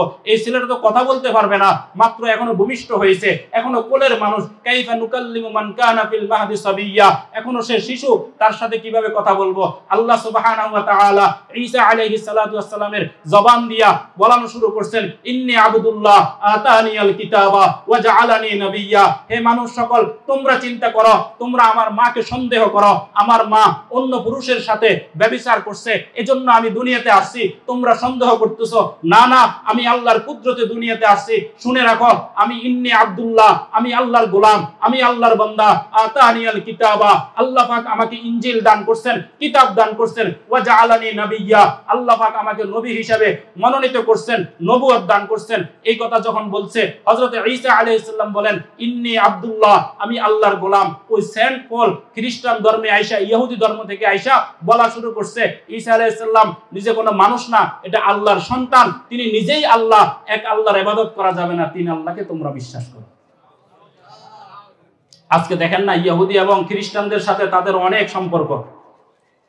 ইসরায়েল যখন ফিলিস্তিনের উপর আঘাত করে, সহযোগিতা কে করে? আমেরিকা করে। ইসরায়েল হলো ইহুদি রাষ্ট্র, আমেরিকা যারা আছে তারা হলো খ্রিস্টান রাষ্ট্র। আজকে তাদের মধ্যে অনেক বন্ধুত্ব, অথচ ইতিহাস জানে না খ্রিস্টান ধর্মের যেই ক্ষতি ইহুদিরা করেছে, খ্রিস্টান ধর্মের যেই ক্ষতি ইহুদিরা করেছে, পৃথিবীর কোন জাতি খ্রিস্টান ধর্মের এত ক্ষতি করে নাই। পৃথিবীর কোন জাতি ইহুদিদের, খ্রিস্টানদের এত ক্ষতি করে নাই। এরা নিজেদের ইতিহাস জানে না। ইহুদিরাই তাদের ধর্ম বিকৃত করেছে, তাদের ধর্মের অনুসারীদেরকে জায়গায় জায়গায় ধরে ধরে শহীদ করে দিয়েছে। যখন ঈসাই ধর্ম যখন সহি ছিল, যখন সঠিক ছিল, ওই ধর্মই যখন আল্লাহ পাক প্রেরণ করছেন, তখন এই ধর্মের সবচেয়ে বিরোধী ছিল ইহুদিরা। এই ধর্মের সবচেয়ে বিরোধী ছিল কি? সেই সময়ে সেন্ট পল আইসা ইসলাম ধর্মকে, ঈসাই ধর্মকে বিকৃত করেছে। আর হযরত উসমান রাদিয়াল্লাহু তাআলার আমলে আব্দুল্লাহ ইবনে সাবা ইহুদি, মনে আছে নি আপনাদের? আব্দুল্লাহ ইবনে সাবা ইহুদি আইসা বলতেছে যে আসলে আলী রাদিয়াল্লাহু তাআলা আনহু খেলাফতের আসল উপযুক্ত, আলীকেই বিশ্বাস করতে হবে। আবার বলতেছে আসলে আলী তো মানুষ না, আল্লাহর অবতার নিয়ে সে পৃথিবীতে জন্মগ্রহণ করছে। আল্লাহর অবতার নিয়ে কি করতেছে? জন্মগ্রহণ করছে। এভাবে মানুষদেরকে সবাই সে একসাথ কইরা এবার মদিনায় আক্রমণ করার জন্য আসছে তারা 35 হিজরি। কত হিজরি? 35 হিজরি। 35 হিজরি সনে তারা মদিনায় আসলো। মদিনার আসবার পরে তাদের সাথে একটা সমঝোতা বৈঠক হয়েছে। এই বৈঠকের মধ্যে সমঝোতা হওয়ার পরে পুনরায় আবার তারা আইসা হযরত উসমান রাদিয়াল্লাহু তাআলা আনহুর বাসভবন ঘেরাও করছে। কি করছে? বাসভবন ঘেরাও করছে। বাসভবন ঘেরাও করবার পরে উসমান রাদিয়াল্লাহু তাআলা আনহুকে বলতেছে, উসমান, তুমি খেলাফতের দায়িত্ব ছেড়ে দাও, পদত্যাগ করো। পদত্যাগ করো, তাহলে তুমি বাঁচতে পারবা, আর যদি পদত্যাগ না করো তোমাকে আমরা ঘেরাও করে রাখবো। প্রথম ঘেরাও করবার পরে উসমান রাদিয়াল্লাহু তাআলা বললেন, তোমরা যদি আমার জীবন নিতে চাও নিতে পারো, আমার জীবন যেটা এটা আমার নিজের জিনিস, তোমাদেরকে দিয়ে দিব, কিন্তু খেলাফতের দায়িত্ব রাসূল করিম সাল্লাল্লাহু আলাইহি ওয়াসাল্লাম আমার কাছে আমানত দিয়ে গেছেন। আল্লাহর নবী বলছেন, উসমান, আল্লাহ তোমাকে খেলাফতের লেবাস পরিধান করবে, মুনাফিকরা তোমার এই লেবাস খুলবার চেষ্টা করবে, খবরদার তুমি এটা খুলবা না। তুমি এটা কি করবা না? খুলবা না। এভাবে উসমান রাদিয়াল্লাহু তাআলা আনহুকে চতুর্দিক থেকে ঘিরে ধরছে। ঘরের মধ্যে কাউকে প্রবেশ করতে দেয় না, মসজিদে নববীতে নামাজ পড়তে আসতে দেয় না। উসমান রাদিয়াল্লাহু তাআলা আনহু ঘরের মধ্যে আবদ্ধ আছে। খাবারের যা ছিল শেষ হয়ে গেছে, পানির যা ব্যবস্থা ছিল শেষ হয়ে গেছে, খাবারের ব্যবস্থা নাই, পানির ব্যবস্থা নাই। হযরত আলী রাদিয়াল্লাহু তাআলা আনহু ঘরের ছাদের উপরে উঠছেন, উঠে বলতেছেন উসমান। আলী রাদিয়াল্লাহু তাআলা আনহুকে উসমান রাদিয়াল্লাহু তাআলা আনহু বলেন, কি হয়েছে? বলে যে তোমার ঘরের মধ্যে তো খাবারের ব্যবস্থা নাই, পানির ব্যবস্থা নাই, কিভাবে চলতেছে? উসমান রাদিয়াল্লাহু তাআলা আনহু বলেন, আলী, যখন ক্ষুধা লাগে তখন নামাজে দাঁড়াইয়া যায়, যখন পিপাসা লাগে তখন কোরআন তেলাওয়াত করতে থাকে। ওসমান রাদিয়াল্লাহু তাআলা আনহুর ঘরে না খাবার আছে না পানি আছে। এভাবে 40 দিন তাকে ঘিরে রাখছে। ঘিরে রাখবার পরে ঘরে কাউকে প্রবেশও করতে দেয় না, ঘর থেকে কাউকে বের হইতেও দেয় না। যদি কেউ খাবার নেয়, খাবার নিতেও দেয় না।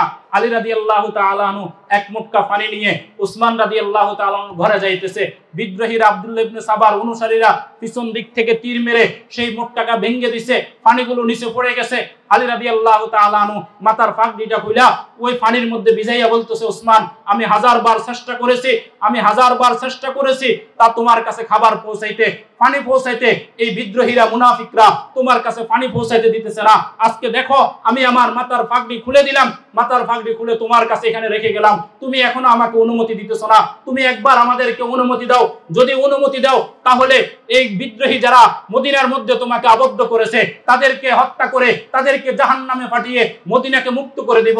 হযরত ওসমান রাদিয়াল্লাহু তাআলা আনহু বলেন, আলী, আমি আমার নিজের জীবন রক্ষা করার জন্য তারা যদি আমাকে খাবার দিতে না দেয়, আমাকে যদি পানি পান করতে না দেয়, এভাবে আমি হয়তো শহীদ হয়ে যাব। আমার জীবন রক্ষা করার জন্য আমার নবীর শহর মদিনাকে আমি মুসলমানদের রক্ত দিয়ে প্রবাহিত, মুসলমানদের রক্তে রঞ্জিত করতে চাই না। আমার জীবন যদি চলে যায় চলে যাক, আমি যদি শহীদ হয়ে যাই শহীদ হয়ে যাব, সমস্যা নাই, তোমরা অস্ত্র হাতে নিবে না। আলী রাদিয়াল্লাহু তাআলা আনহুকে ওসমান রাদিয়াল্লাহু তাআলা আনহু বলেন, এটা আমার আদেশ, আমি এখনো আমিরুল মুমিনিন, আমি এখনো খলিফা, আমার আদেশের বাইরে তোমাদের যাওয়ার সুযোগ নাই, তোমরা কেউ অস্ত্র হাতে নিবে না। এজন্য তো দেখেছেন বারবার উলামায়ে কেরামের উপরে বিভিন্ন জায়গা থেকে নির্যাতিত হওয়ার পরে, বিভিন্ন জায়গা থেকে আক্রমণ হওয়ার পরেও উলামায়ে কেরাম পাল্টা প্রতিশোধ নিতে যায় না, উলামায়ে কেরাম পাল্টা আক্রমণ করে না। কেন আক্রমণ করে না? কারণ এক মুসলমান আরেক মুসলমানের রক্ত দ্বারা জমিনকে রঞ্জিত করতে চায় না। রঞ্জিত করা এটা কখনো সমীচীন নয়। এজন্য যতবার উলামায়ে কেরামের উপরে নির্যাতন হয়েছে, উলামায়ে কেরামের উপরে নির্যাতন হয়েছে, তারা সবর করেছে, নির্যাতন মুখ বুজে সহ্য করেছে। কি কারণে? তারা কি লড়তে জানে না? তারা কি অস্ত্র হাতে নিতে জানে না?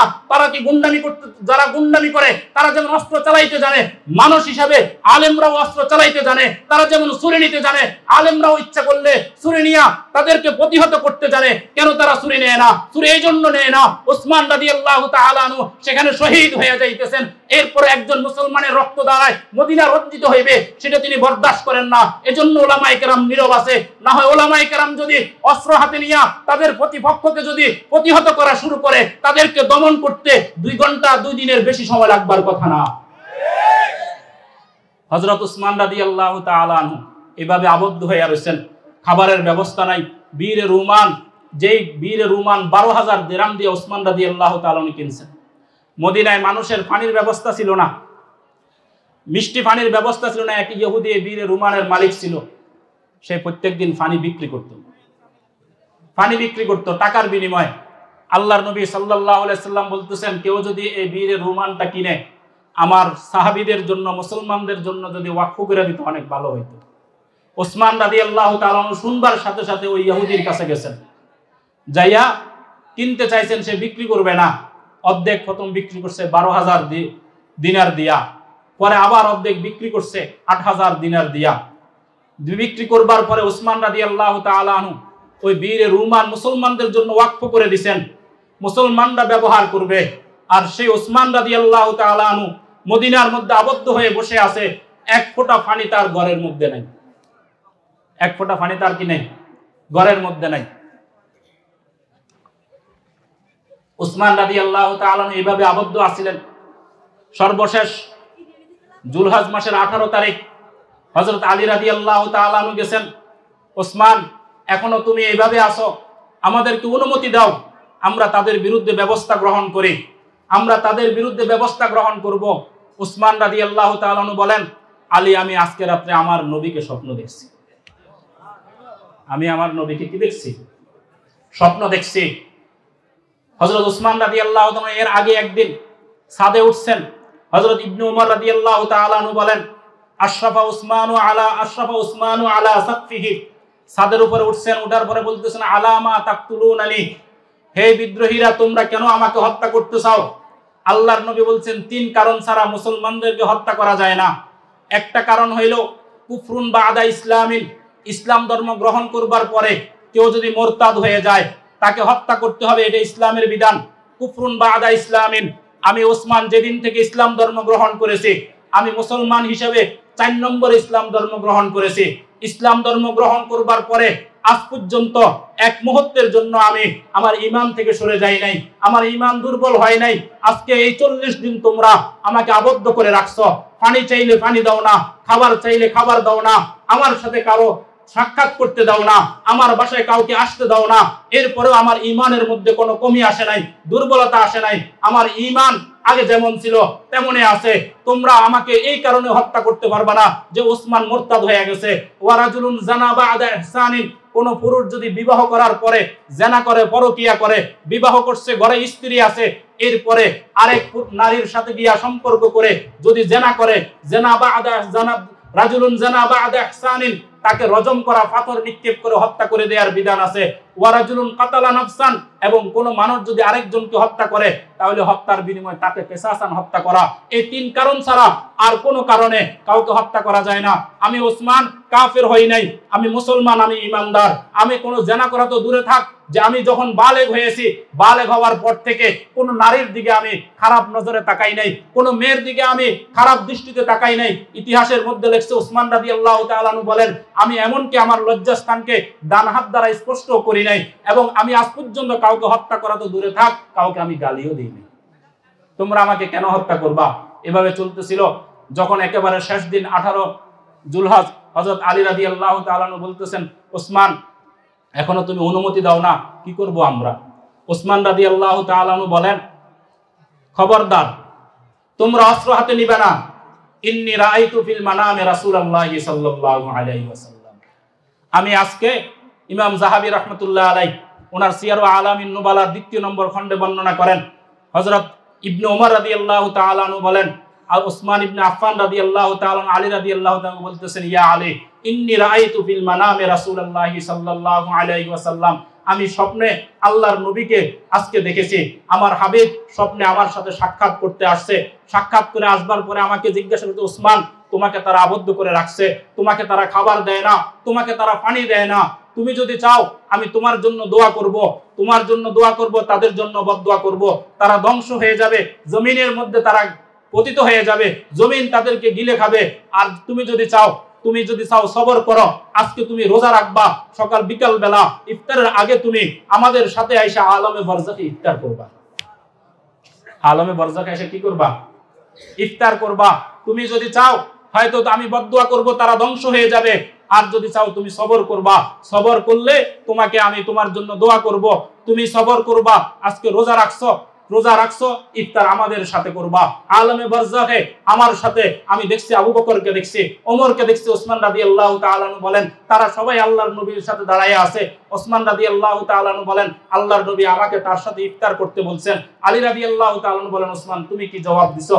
ওসমান রাদিয়াল্লাহু তাআলা আনহু বলেন, আলী দাওয়াত দিছে আল্লাহর নবী ইফতার করার জন্য, ওসমান কিভাবে নিষেধ করবে? ওসমান কিভাবে নিষেধ করবে? ইমাম যাহাবী রাহমাতুল্লাহি আলাইহি লেখেন, যখন 18 জুলহজ 18 তারিখ বিকাল বেলা আসরের নামাজের সময় শেষ হয়ে গেছে, ওসমান রাদিয়াল্লাহু তাআলা আনহু ওয়াজ সারাবিল ফায়জামা পড়ছেন। ইমাম যাহাবী রাহমাতুল্লাহ আলাইহি লিখছেন, ওসমান রাদিয়াল্লাহু তাআলা আনহু পৃথিবীতে ভূমিষ্ঠ হওয়ার পর থেকে, মুসলমান হওয়ার পরে এবং জাহিলিয়তের যুগে মুসলমান হওয়ার আগে কোন সময় তিনি ফায়জামা পড়েন না। ওই দিন ফায়জামা পড়ছেন। কেন ফায়জামা পড়ছেন? শাস্তেছেন, আমি আমার হাবিবের সাথে সাক্ষাৎ করতে যাব, আমার মালিকের সাথে সাক্ষাৎ করতে যাব। ফায়জামা পড়ছেন। আসরের নামাজ পড়ে, ফায়জামা পড়ে আসর নামাজের পরে কোরআনে কারীম নিয়ে বসে গেছেন। কি নিয়ে বসে গেছেন? কোরআনে কারীম নিয়ে বসে গেছেন। কোরআনে কারীম নিয়ে বসবার পরে কোরআনে কারীমের তেলাওয়াত করতেছেন। ইফতারের সময় ঘনিয়ে আসছে, এখনো ইফতারের পূর্ণ সময় হয় নাই। এই সময় যারা মুনাফিক আব্দুল্লাহ ইবনে সাবার অনুসারীরা পিছন দিক থেকে ঘরের দরজা ভেঙে তারা কোরআনে কারীম ওসমান রাদিয়াল্লাহু তাআলা আনহুর ঘরের মধ্যে প্রবেশ করছে। প্রবেশ করে একজনে ওসমান রাদিয়াল্লাহু তাআলা আনহুর মাথার উপরে পিছন দিক থেকে আঘাত করছে। আঘাত করবার সাথে সাথে খলিফাতুল মুসলিমিন আল্লাহর নবীর দুই মেয়ের স্বামী, যেই যাকে জুন নুরাইন বলা হয়, সে ওসমান রাদিয়াল্লাহু তাআলা আনহুর মাথার উপরে যখন আঘাত করছে, আঘাত করবার পরে হযরত ওসমান রাদিয়াল্লাহু তাআলা আনহু ডুলে পড়ে গেছেন। আরেকজন বুকের উপরে বৈশা আঘাত করা শুরু করছে তরবারি দিয়ে। আঘাত করতে করতে যখন যখন ওসমান রাদিয়াল্লাহু তাআলা আনহুর শরীর থেকে রক্ত বের হওয়া শুরু হয়েছে, যে আয়াতটা আমি আপনাদের সামনে তেলাওয়াত করছি সূরা বাকারার 137 নম্বর আয়াত, এই আয়াতের সাথে এই ঘটনাটা সংশ্লিষ্ট। সূরা বাকারার 137 নম্বর আয়াত, হযরত ওসমান রাদিয়াল্লাহু তাআলা আনহু কোরআনে কারীমের তেলাওয়াত করতেছে, তারা আঘাত করছে, প্রথম টুকরা প্রথম রক্তের ফোঁটাটা যায়া কোরআনে কারীমের এই আয়াতের উপরে, এই শব্দগুলোর উপরে ফাসায়াকফিকাহুমুল্লাহ এই আয়াতের উপরে যায়া পড়ছে। ওসমান রাদিয়াল্লাহু তাআলা আনহু কোরআনে কারীম নিয়া কোরআনে কারীমকে জড়াইয়া মাটিতে পড়ে গেছে, মাটিতে পড়ে গেছেন। উলামায়ে কেরাম লিখছেন যে যেখানে শহীদ হয়েছে, যে যেখানে শহীদ হয়েছে ওই জায়গাটা তার পক্ষে সাক্ষী দিবে। যারা বদরে শহীদ হয়েছে বদরের ময়দান তাদের জন্য সাক্ষী দিবে। যারা উহুদে শহীদ হয়েছে উহুদের ময়দান তাদের জন্য সাক্ষী দিবে। যারা খন্দকে শহীদ হয়েছে খন্দকের ময়দান তাদের জন্য সাক্ষী দিবে। যারা খাইবরে শহীদ হয়েছে খাইবরের ময়দান তাদের জন্য সাক্ষী দিবে। যারা ইয়ারমুকে শহীদ হয়েছে ইয়ারমুকের ময়দান তাদের জন্য সাক্ষী দিবে। ওসমান সকলের জন্য মাটি সাক্ষী দিবে। ওসমান কত ভাগ্যবান, মুফাসসিরিনে কেরাম লেখেন, মুহাদ্দিসিনে কেরাম লেখেন, ওসমান এত ভাগ্যবান। কোরআনে কারীমের এই আয়াতের উপরে তার প্রথম রক্তের ফোঁটাটা যখন পড়ছে কোরআনে কারীমের উপরে ঢলে পড়ে গেছে। কাল কিয়ামতের ময়দানে সবাই দাঁড়াবে হাসর ময়দানে। দুনিয়ার শুরু থেকে নিয়ে আখের পর্যন্ত যত মানুষ আছে সবাই হাসর ময়দানে উপস্থিত থাকবে। হযরত ওসমান রাদিয়াল্লাহু তাআলা আনহু হাসর ময়দানে উপস্থিত হবেন। আর কোরআনে কারীম ওসমানের পক্ষে সাক্ষী দিতে থাকবে। কোরআনে কারীম ওসমান রাদিয়াল্লাহু তাআলা আনহুর পক্ষে সাক্ষী দিবে। কোরআন আল্লাহর কাছে বলবে, আল্লাহ ওসমান আপনার হাবিবের মেয়ের জামাই জিন্নুরাইন ওসমান আমাকে কোরআন তেলাওয়াত করতেছিল। কোরআন তেলাওয়াত করা অবস্থায় এই নরপিশাচ এই হাইওয়ানগুলো তাকে আঘাত করছে, সে আমার উপরে শহীদ হয়েছে। আজকে আমি তোমার কাছে বিচার দিলাম, যারা ওসমানকে শহীদ করেছে তাদের তুমি বিচার করো। এভাবে যে যেখানে শহীদ হয়েছে তাদের পক্ষে ওই জমিন সাক্ষী দিতে থাকবে। 2013 সালে যে সমস্ত উলামায়ে কেরাম, যে সমস্ত বাংলার মুসলমান শাপলার বুকে শহীদ হয়েছিল, অনেকে হয়তো ভুলে গেছেন, অনেকের হয়তো মনে নাই। শাপলার বুকে যে সমস্ত উলামায়ে কেরাম শহীদ হয়েছে, যে সমস্ত দিনদার মুসলমান শহীদ হয়েছে, যে সমস্ত ছেলেরা শহীদ হয়েছে, কিয়ামতের ময়দান কায়েম হয়ে যাবে। তোমরা যারা শাপলার ময়দানে উলামায়ে কেরামকে শহীদ করেছো, বাংলার মুসলমানদেরকে শহীদ করেছো, আশিকে রাসূলদেরকে যারা শহীদ করেছো, তারা তো তোমাদের বিরুদ্ধে লড়াই করতে যায় নাই, তারা তোমাকে ক্ষমতা থেকে নামানোর জন্য যায় নাই। তারা নাস্তিকদের বিরুদ্ধে, আল্লাহর নবীকে যারা গালি দিয়েছে তাদের বিরুদ্ধে লড়াই করতে গেছে, তাদের বিচার চাইতে গেছে। তোমাকে ক্ষমতার জন্য নামা নেই। তুমি যে র্যাব এবং পুলিশ ব্যবহার করে, সেনাবাহিনী ব্যবহার করে তুমি দেশ থেকে পালিয়ে গিয়ে দেশের বিচার থেকে তুমি মুক্ত হয়ে যাবা। দেশের আদালতে তোমার বিচার হয়তো হবে না, দেশের আদালতের কাঠগড়ায় তুমি হয়তো দাঁড়াইবে না। এই দেশ থেকে পালিয়ে গিয়ে হয়তো দুনিয়ার বিচার থেকে মুক্ত হয়ে যাবা। খোদার কসম মনে রাখবা, ওসমানের জন্য যেভাবে কোরআন সাক্ষী দিবে, বদরের শহীদদের জন্য বদরের মাটি যেভাবে সাক্ষী দিবে, উহুদের শহীদদের জন্য উহুদের মাটি যেভাবে সাক্ষী দিবে, শাপলার শহীদদের জন্য শাপলার প্রতিটা ধুলিকণা তোমাদের বিরুদ্ধে কিয়ামতের ময়দানে আল্লাহর দরবারে নালিশ দিতে থাকবে ইনশাআল্লাহ।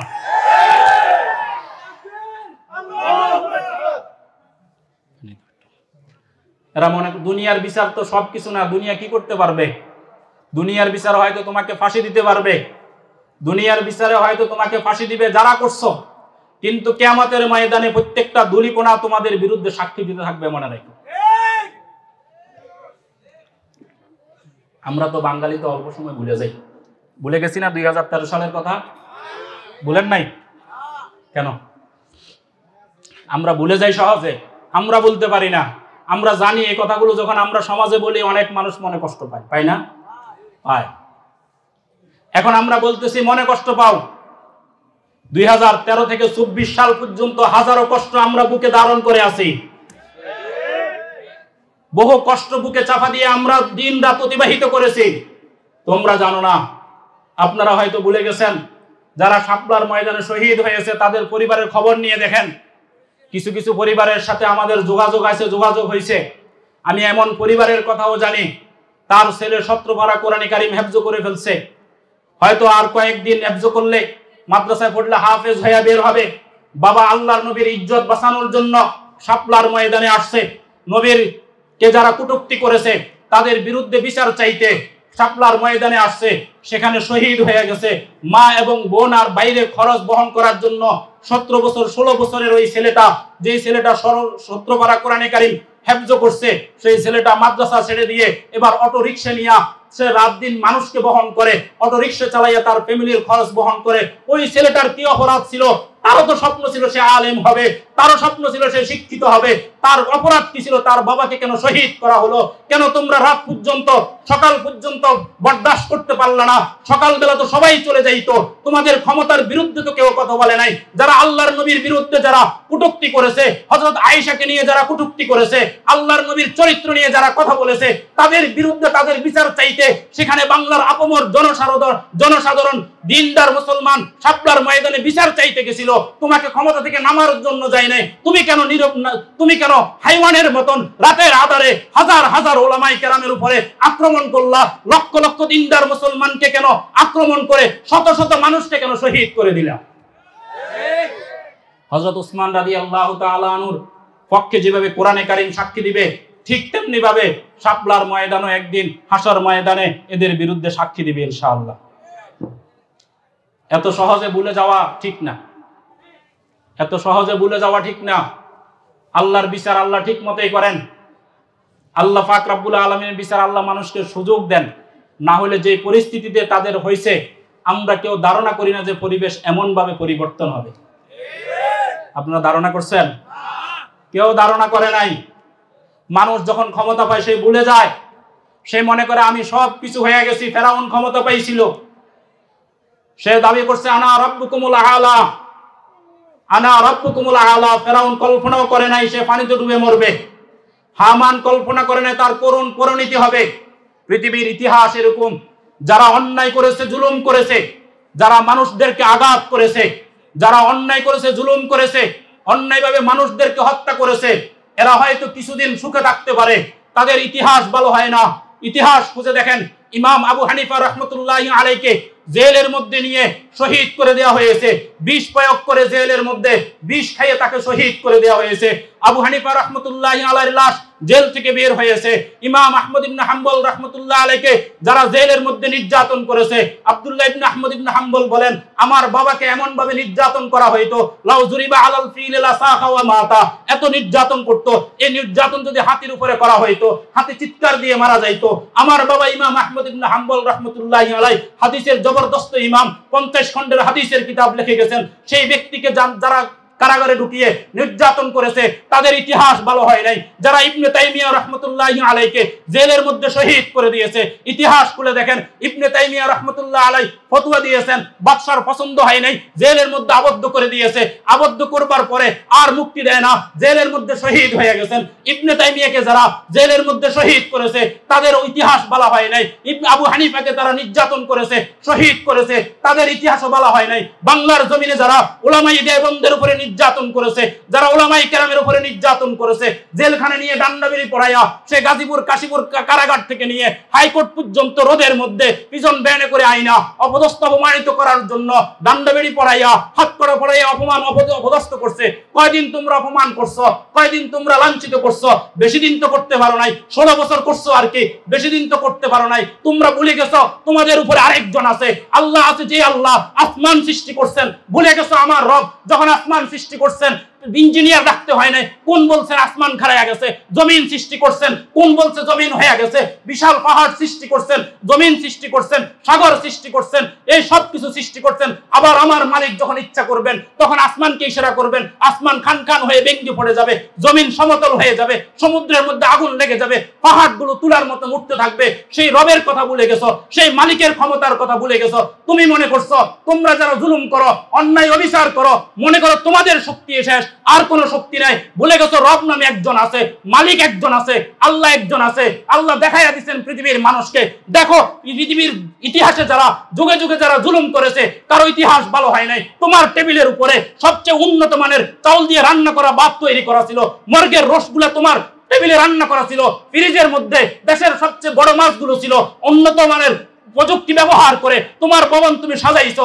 আল্লাহ পাক এমন খেলা দেখাইছেন, দুপুরবেলা খাবার খাইও তুমি দেশ থেকে বাইরে হইতে পারো নাই। আল্লাহ পাকের শক্তি আমরা ভুলে যাই, এটা হলো আমাদের সমস্যা। সব সময় আমরা বলি আলেমরা কি করছে, আলেমরা কি করছে, আলেমরা কি করছে, সেটা আমি আপনি কল্পনাও করতে পারবো না। আমি একটা ঘটনা শুনেই আলোচনা শেষ করে দিই। আমি 2015 সালে কুড়িগ্রাম গেছিলাম। কুড়িগ্রাম অনেক, উত্তরবঙ্গে অনেক যাওয়া হয়, একটু পানি। সেখানে যাওয়ার পরে তাবলিগের জামাত নিয়ে গেছিলাম। মসজিদে যাইয়া যখন বসছি, দেখি যে মসজিদের মধ্যে দুইজন ভাই বসা আছে। দুইজন ভাই বসা, তারা আমরা যখন গেছি তখন আমাদেরকে জিজ্ঞাসা করে যে তোমাদের মধ্য থেকে জিম্মাদার কে, আপনাদের মধ্য থেকে আমির কে? সাথীরা আমারে দেখাই দিছে, আসছে। বলতেছে ভাই আপনারা ফেনীর মানুষ তো, বিশ্বাস করবেন না এগুলা, কিন্তু আমি নিজের চোখে দেখে আসছি। বলতেছে যে আমার এক চাচাতো ভাই আগে মুসলমান ছিল, নামাজ পড়তো, কিছুদিন আগে খ্রিস্টান ধর্ম গ্রহণ করছে। কি ধর্ম গ্রহণ করছে? খ্রিস্টান ধর্ম গ্রহণ করছে। সে খ্রিস্টান হয়ে গেছে। নিজে খ্রিস্টান হয়েছে তো শেষ না, অন্যদেরকেও খ্রিস্টান হওয়ার জন্য দাওয়াত দেয়। আমাদের ছেলে মেয়েদেরকে দাওয়াত দেয় খ্রিস্টান হওয়ার জন্য। টাকা পয়সার প্রলোভন দেখায়, লালুচ দেখায় খ্রিস্টান হওয়ার জন্য। আপনাদের জন্য কাছে অনুরোধ, আপনারা যদি একটু যাইয়া তাকে বুঝান, তাহলে সে হয়তো ফিরে আসবে। আমরা পরামর্শ করে পরের দিন তার এলাকায় গেলাম। এলাকায় যাওয়ার পরে তাকে আর পাই নাই। সে শুনছে যে ওলামায়ে কেরাম আসছে, এই জন্য চলে গেছে। কথা না বললে ভালো। আমরা যারা কথা বলতেছি একটু খামোশ হয়ে যায়, চুপ হয়ে যায়। যাইয়া তাকে পাইলাম না, সে চলে গেছে। কিন্তু যে রিপোর্ট সেখানে পাইলাম, ভয়াবহ রিপোর্ট। সেটা হলো ওই গ্রামের রূপার খামার দুর্গাপুর ইউনিয়ন, কুড়িগ্রাম একটা থানার রূপার খারাম দুর্গাপুর ইউনিয়নে 3টা পরিবার, পুরা পরিবার খ্রিস্টান হয়ে গেছে। পুরা পরিবার কি হয়ে গেছে? আরো ওই এলাকার মধ্যে অনেকে খ্রিস্টান হয়েছে, অনেকে খ্রিস্টান হয়েছে। পরবর্তীতে পরামর্শ হইল যে আমরা তাদের সাথে কথা বলবো। তাজুল ইসলাম নামে এক ভাই, তার ফ্যামিলির সাথে আমরা কথা বলতে গেলাম। 6 সদস্যের ফ্যামিলি, 2 ছেলে 2 মেয়ে। লোকটা ফানের ব্যবসা করে। তার পুরা পরিবার আগে মুসলমান ছিল, খ্রিস্টান হয়ে গেছে। তার সাথে কথা বললাম। কথা বলবার পরে তাকে আমি জিজ্ঞাসা করলাম যে ভাই আপনি খ্রিস্টান কেন হয়েছেন? তার ছেলেকে জিজ্ঞাসা করছি, নাহিদ নাম ছেলে, খ্রিস্টান কেন হয়েছেন? সে বলতেছে খ্রিস্টান হওয়ার কথা তো কোরআনের মধ্যে আছে। কোথায় আছে? কোরআনের মধ্যে আছে। কিভাবে? কয় কোরআনে কারিমের মধ্যে আছে, ইয়া আহলাল কিতাব লাস্তুম আলা শাই হাত্তা তুকিমুত তাওরাত ওয়াল ইনজিল। যতক্ষণ না তোমরা তাওরাত ইনজিলকে প্রতিষ্ঠা না করবা, ততক্ষণ পর্যন্ত তোমাদের মুক্তির কোনো গ্যারান্টি নাই। তো তাওরাত জবুর মানে কে? তাওরাত এবং ইনজিল মানে কে? তো তাওরাত ইনজিল মানে হইল খ্রিস্টানরা। খ্রিস্টানরা তাওরাতও মানে, ইনজিলও মানে। মুসলমানরা তো কোরআন মানে, ইহুদিরা তাদের কিতাব মানে। কিন্তু ইনজিল এবং তাওরাত দোনো কিতাব মানে হইল খ্রিস্টানরা। আর কোরআনে কারিমের মধ্যে বলছে খ্রিস্টান হয়ে যাওয়ার জন্য। কারণ হইল কোরআনে কারিম বলতেছে লাস্তুম আলা শাই হাত্তা তুকিমুত তাওরাত ওয়াল ইনজিল। ইনজিল তাওরাত প্রতিষ্ঠা না করলে তোমরা মুক্তির কোনো ব্যবস্থা নাই, আখিরাতে তোমরা জান্নাতে যাইতে পারবা না। তো কোরআনে তো আমাদেরকে খ্রিস্টান হওয়ার জন্য বলে। অথচ এই আয়াতের ব্যাখ্যা হইল কি? এই আয়াতের ব্যাখ্যা হইল আল্লাহ পাক রব্বুল আলামিন বলেন, আমি আমার নবী আকায়ে মাদানী তাজেদারে মদিনা মুহাম্মদ মুস্তাফা সাল্লাল্লাহু আলাইহি ওয়াসাল্লাম দুনিয়াতে আসবে। পৃথিবীতে যত নবী আসছে সকল নবীর কাছে আমি সুসংবাদ দিয়ে দিছি। তারা তার উম্মতকে বলে গেছে আখেরি নবী আসতেছে। আদম আলাইহিস সালাতু ওয়াস সালাম আমার আপনার নবীর সুসংবাদ দিয়ে গেছেন। ঈসা আলাইহিস সালাতু ওয়াস সালাম আমার আপনার নবীর সুসংবাদ দিয়ে গেছেন। মূসা আলাইহিস সালাতু ওয়াস সালাম আমাদের নবীর সুসংবাদ দিয়ে গেছে। ইব্রাহিম আলাইহিস সালাতু ওয়াস সালাম আমাদের নবী যে আসবে সেই খবর জানাইয়া গেছে।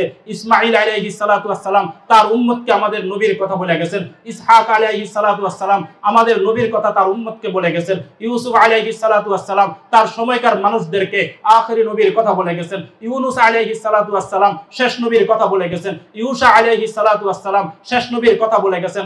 আল্লাহ বলতেছেন তাওরাত এবং জবুরের মধ্যে আমি যে আমার হাবিব আকায়ে মাদানী শেষ নবী হিসেবে আসতেছে সেই সুসংবাদ তোমাদেরকে দিয়ে দিছি। তাওরাত জবুরের এই কথাটা যতক্ষণ না তোমরা প্রতিষ্ঠা করবা, তার মানে হলো আমার নবীর উপরে যতক্ষণ না তোমরা ঈমান আনবা, যদি আমার নবীর উপরে তোমরা ঈমান না আনো, তোমরা ইহুদি হইলেও জান্নাতে যাওয়ার সুযোগ নাই, নাসারা হইলেও জান্নাতে যাওয়ার সুযোগ নাই, তাওরাত মানলেও জান্নাতে যাইতে পারবা না, জবুর মানলেও জান্নাতে যাইতে পারবা না। লাস্তুম আলা শাই হাত্তা তুকিমুত তাওরাত ওয়াল ইনজিল, আয়াতের অর্থ হইলো যতক্ষণ না তোমরা শেষ নবীর উপরে ঈমান আনবা ততক্ষণ পর্যন্ত তোমাদের মুক্তির কোনো গ্যারান্টি নেই। মুক্তির কোনো কি নাই, গ্যারান্টি নাই। আয়াতের ব্যাখ্যা একরকম, তারা করছে আরেক রকম। আমরা তো শুধু আলেমদেরকে নির্যাতন করতে জানি, আলেমের অবদান আমাদের চোখে পড়ে না। দেখেন আলেমের অবদান কিভাবে আমাদের সমাজে তারা কিভাবে অবদান রেখে যাচ্ছে। এই যে জিন্নাত আলী যে মাদ্রাসা আপনারা করছেন, এই মাদ্রাসাগুলোর অবদান কি, এই কথা বলে আমি আমার আলোচনা শেষ করতেছি।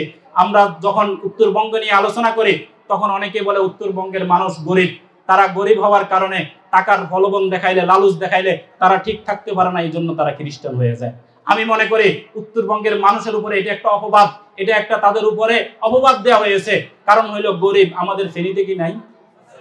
কি বলেন, ফেনীতে কি নাই? আমার বাড়িও তো ফেনী, আমি ফেনীর মানুষ। আমাদের এই অঞ্চলে কি গরিব নাই?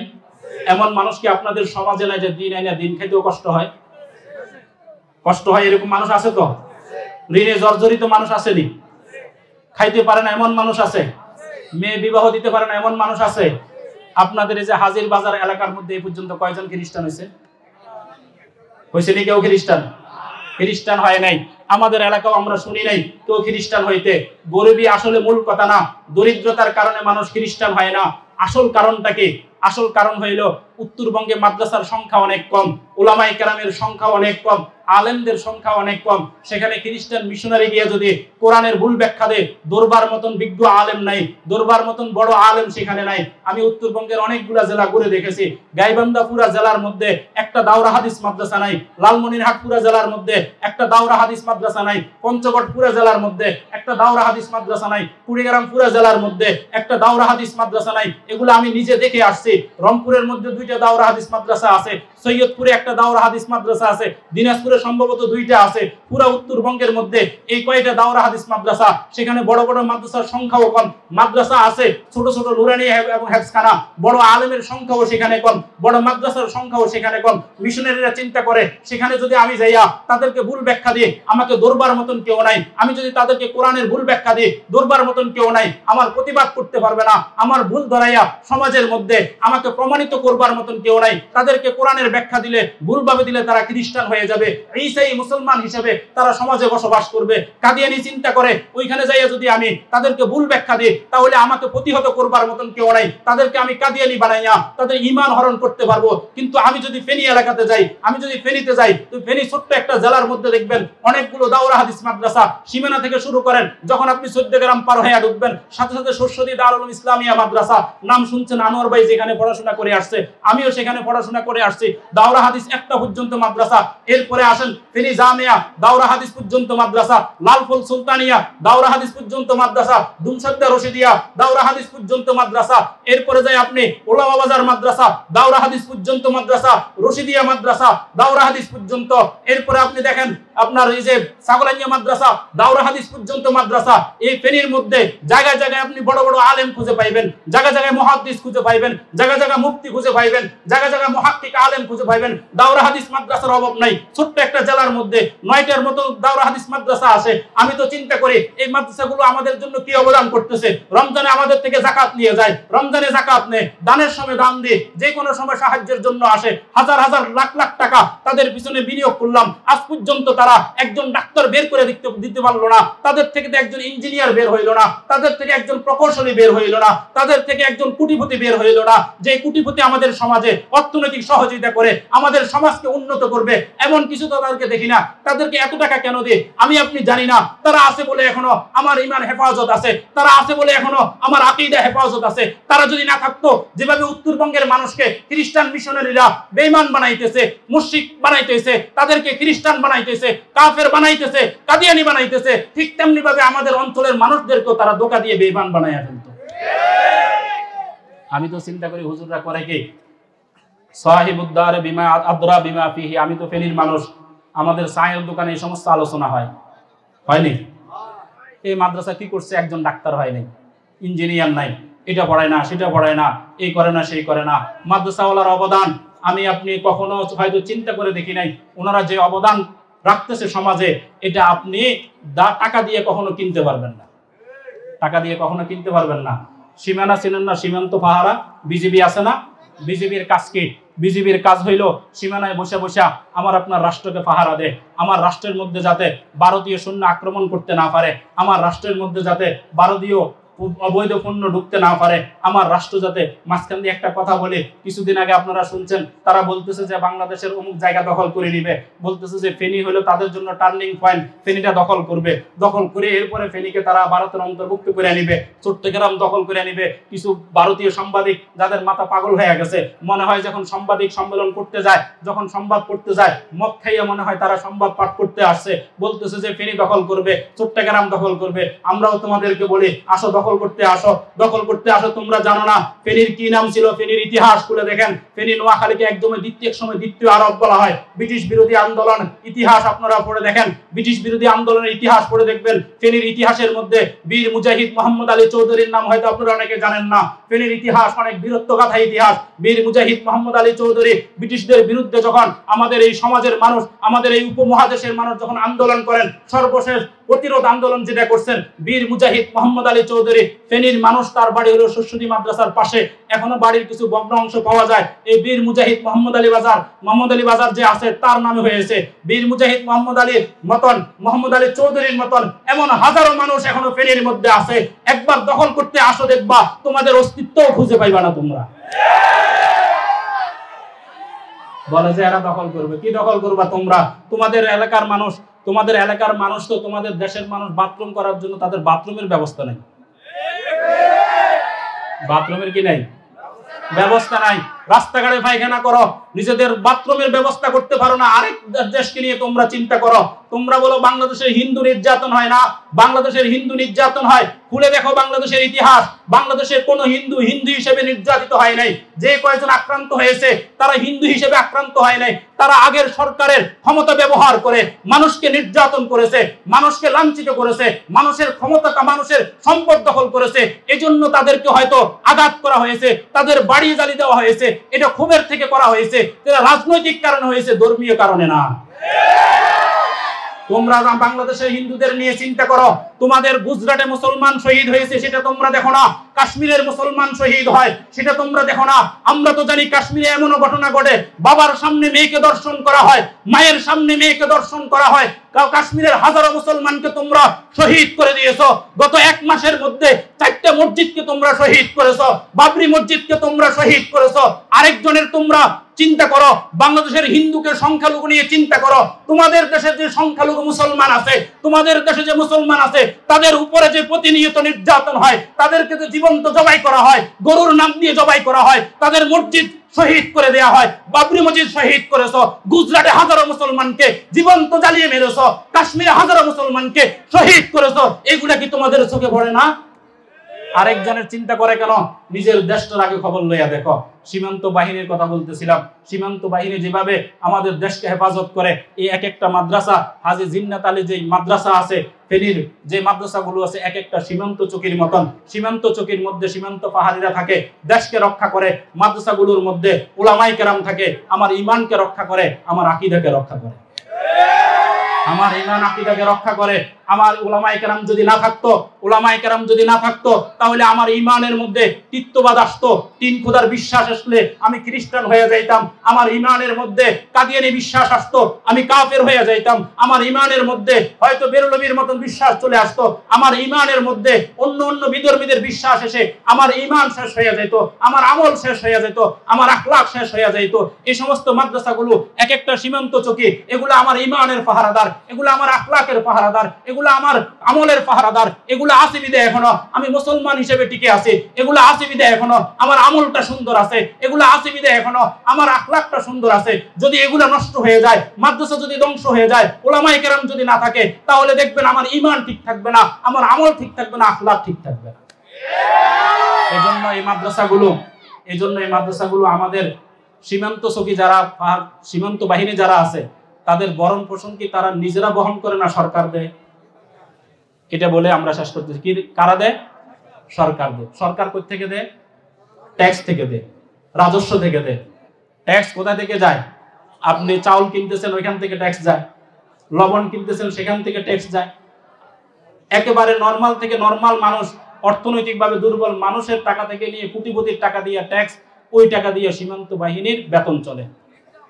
যারা দেশের সীমানা পাহারা দেয়, তাদের বেতনের জিম্মাদারি যদি সরকারের হয়, যারা দেশের সীমানা পাহারা দেয়, তাদের বেতনের জিম্মাদারি যদি আমার ট্যাক্সের থেকে হয়, তো যারা আমার ঈমানের সীমানা পাহারা দেয়, যারা আমার আখলাকের সীমানা পাহারা দেয়, যারা আমার ঈমানকে হেফাজত করে, যারা আমার আখলাককে হেফাজত করে, যারা আমার আমলকে হেফাজত করে, তাদের জিম্মাদারিকেও রাষ্ট্রকে নিতে হবে। তাদের জিম্মাদারিও কাকে নিতে হবে? রাষ্ট্র নিতে হবে। ঘোষণা করছে ইমাম সাহেবকে 5,000 টাকা, মুয়াজ্জিন সাহেবকে 4,000 টাকা, খাদেমকে কি 3,000 টাকা। এটা যখন আসছে, বহু মসজিদ কমিটি খুশি হয়ে গেছে। ইমামের সাহেবের বেতন যদি 12,000 হয়, আগামী মাস থেকে 5,000 কমাইয়া বাকি টাকা দিব, বাকি টাকা সরকার থেকে নিব। কথা কয় না? নিজেদের উপরে গেলে আমার কথা বলতে মন চায় না। অনেক মসজিদ কমিটি খুশি হয়ে গেছে না? খুশি হয়ে গেছে। সরকারে 5,000 টাকা দিব আর আমরা 10,000 টাকা দিব। ইমামের বেতন 15,000 টাকা, মুয়াজ্জিনের বেতন যদি 5,000 টাকা হয়, সরকার যেটা দিব 4,000, আমরা 1,000 টাকা দিব। না না ভাই, ইমাম মুয়াজ্জিন আমাদের যে উপকার করে, এটা আমি আপনি কল্পনাও করতে পারবো না। তাদেরকে কম দিবেন কেন? তাদেরও তো ফ্যামিলি আছে।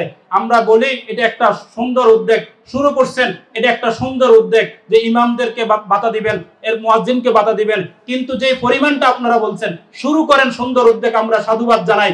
তবে একজন প্রাইমারির শিক্ষকের বেতন যদি ন্যূনতম 12-15,000 টাকা হইতে পারে, একজন সাধারণ সরকারি কর্মচারীর বেতন যদি 15,000 টাকার উপরে হইতে পারে, তাহলে ইমামের বেতন কেন 5,000 টাকা হবে? ইমামের বেতন কেন 5,000 টাকা হবে?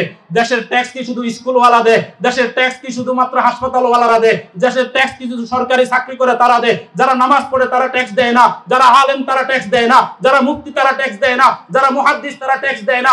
দেশের রাজস্ব শুধুমাত্র কি স্কুলওয়ালাদের থেকে যায়? রাজস্ব শুধুমাত্র কি কলেজওয়ালাদের থেকে যায়? রাজস্ব শুধুমাত্র কি আপনার বোর্ড থেকে যায়, চট্টগ্রাম বিশ্ববিদ্যালয় থেকে যায়? আর কোনো জায়গা থেকে রাজস্ব যায় না। গরিবের চাউল যখন কিনে, সেখান থেকে ট্যাক্স নিয়ে নেন। গরিব যখন লবণ কিনতে যায়, সেখান থেকে ট্যাক্স নিয়ে যান। গরিব যখন হাসপাতালে যায়, গরিবের টাকা দিয়ে সেখান থেকে ট্যাক্স নিয়ে যান। গরিব যখন মরতে মরতে হাসপাতালে যায়, সেখানেও আপনি ট্যাক্স কাটেন। তাহলে গরিবের যারা প্রতিনিধিত্ব করে, গরিবের যারা ইমামতি করে, মসজিদে যারা ইমামতি করে, তাদের জন্য 5,000 টাকা কেন? শুরু করছেন, ভালো কথা, সাধুবাদ জানাই। তবে তাদের সাথে যদি এটা হয় বৈষম্যের বিরোধী আন্দোলন করে দেশকে স্বাধীন করলেন, নির্ধারণ করতে গিয়ে এখানে সবচেয়ে বড় বৈষম্য করে দিলেন। এটা কি বৈষম্য? আপনার কি মনে হয় এটা বৈষম্য না? এটা বৈষম্য।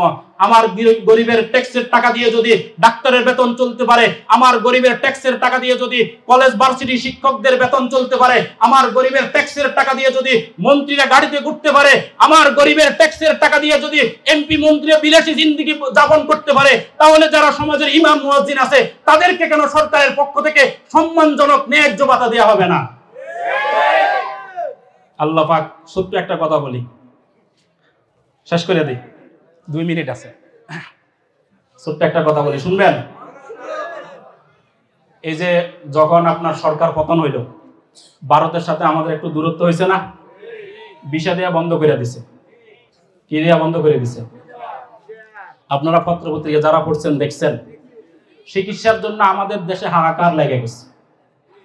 শুনে দেখেন না আপনারা? মানে কিভাবে চিকিৎসা করবে চিকিৎসার জন্য মানুষ পাগল হয়ে গেছে, ভারত ভিসা দেয় না, ভারতের হাসপাতালে যাওয়া যাইতেছে না, মানুষ মারা যাবে।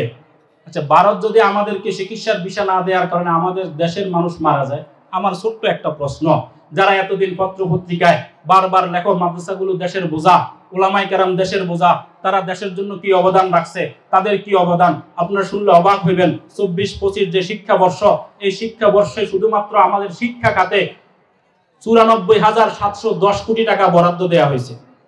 কত কোটি টাকা? 94,710 কোটি টাকা বরাদ্দ দেওয়া হয়েছে। তোমাদের একেবারে A to Z সরকার বহন করে। আমার দেশের জনগণের ট্যাক্সের টাকা দিয়া তোমার থাকার ব্যবস্থা করা হয়, তোমার পড়ার ব্যবস্থা করা হয়, তোমার বেতনের ব্যবস্থা করা হয়। আমাদের ট্যাক্সের টাকা দিয়া তোমাদের বিল্ডিং করা হয়, আমাদের ট্যাক্সের টাকা দিয়া তোমাদেরকে ডিগ্রি আনার ব্যবস্থা করা হয়। মাত্র 2 মাস ইন্ডিয়া আমাদেরকে ভিসা দেয় নাই চিকিৎসা খাতের জন্য। আমাদের দেশ বেহাল হয়ে গেছে, মানুষের চিন্তার শেষ নাই। তো বাংলাদেশে ঢাকা মেডিকেল থেকে নিয়া বাংলাদেশে হাজার হাজার মেডিকেল কলেজে খুলে রাখছো আমাদের ট্যাক্সের টাকা দিয়া, যাদেরকে লালন পালন করো। এতদিন তোমরা আমাদেরকে প্রশ্ন করছো মাদ্রাসাগুলো দেশের মধ্যে কি অবদান রাখছে, মাদ্রাসাগুলোর অবদান কি, মাদ্রাসাওয়ালারা কি করছে, এগুলো দেশের বোঝা। এবার আমরা তোমাদেরকে প্রশ্ন করতে চাই, তোমাদেরকে আমরা টাকা পয়সা দিয়া বিল্ডিং করে দিলাম, গরিবের ট্যাক্সের টাকা দিয়া তোমাদের ডাক্তারদের বেতনের ব্যবস্থা করে দিলাম, আমাদের গরিবের ট্যাক্সের টাকা দিয়া তোমাদের বাসভবনের ব্যবস্থা করে দিলাম, আমাদের ট্যাক্সের টাকা দিয়া তোমাদের পড়বার ব্যবস্থা করে দিলাম। তারপরেও কেন তোমরা আমাদের চিকিৎসা খাতকে উন্নত করতে পারলা না? ভারত ভিসা দেওয়া বন্ধ করে দেওয়ার কারণে কেন আমাদের দেশে চিকিৎসার জন্য হাহাকার পড়ে গেল, আমাদের মানুষগুলো কেন চিন্তা হয়ে গেল? তাহলে স্বাধীনতার 53 বছরে তোমরা আমাদের ট্যাক্সের থেকে, আমাদের বাজেট থেকে হাজার হাজার কোটি টাকা মেডিকেল কলেজগুলোতে ব্যয় করা হয়েছে। আমাদের ট্যাক্সের টাকা দিয়া হাজার হাজার কোটি কোটি টাকা মেডিকেল কলেজ নির্মাণ করা হয়েছে, মেডিকেল কলেজের ভবনগুলো নির্মাণ করা হয়েছে। এই ভবনগুলোতে এতদিন পর্যন্ত তোমরা কি তৈরি করলা? তোমাদের মেডিকেল কলেজগুলো থেকে এমন কি ডাক্তার বের হয়েছে? আমাদের মাত্র 2 মাস আমরা ভিসা পাই নাই, মানুষগুলো হাহাকার লেগে গেছে। আমাদেরকে জবাব দাও, 53 বছরে আমাদের ট্যাক্সের টাকা দিয়া তোমরা কি করছো, এটা আমাদেরকে জবাব দাও। পাল্টা প্রশ্ন করতে হবে। কিছু মাথামোড়া বুদ্ধিজীবী আছে পত্রিকার মধ্যে শুধুমাত্র সুযোগ পাইলে মাদ্রাসা নিয়ে বলে, আলেমদেরকে নিয়ে বলে, হুজুররা কি করছে দেশের জন্য, তোমরা কি করছো? 53 বছর তোমাদের A থেকে Z পর্যন্ত আমরা বহন করছি, তোমাদের স্ত্রীদের কাপড় পর্যন্ত আমাদের ট্যাক্সের টাকা দিয়ে চলছে, তোমাদের পরিবার চলছে আমাদের ট্যাক্সের টাকা দিয়া। তোমরা কি করছো? 2 মাস ভিসা বন্ধ হয়ে যাওয়ার কারণে দেশের মধ্যে হাহাকার শুরু হয়ে গেছে।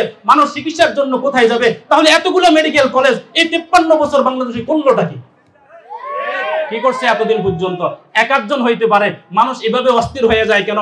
যখন বড় একটা প্রকল্প নেয়, ওই যে ফ্লাইওভার করবে, এই যে ব্রিজ করবে, মেঘনা সেতু করবে, শুনি যে কারা করবে? ওই যে চায়নার ইঞ্জিনিয়াররা আসতেছে, জাপানের ইঞ্জিনিয়াররা আসতেছে, বাইরের ইঞ্জিনিয়াররা এসে করতেছে। তাহলে আমাদেরকে জবাব দাও, তোমাদের ইঞ্জিনিয়ার কলেজগুলোর মধ্যে স্বাধীনতার 53 বছরে আমরা এত কোটি কোটি টাকা বিনিয়োগ করলাম, তোমাদের ইঞ্জিনিয়ার গুলোকে আকাশে উঠে গেছে নাকি জমিনে দাফন হয়ে গেছে? তোমাদের ইঞ্জিনিয়ার গুলো কোথায় গেছে?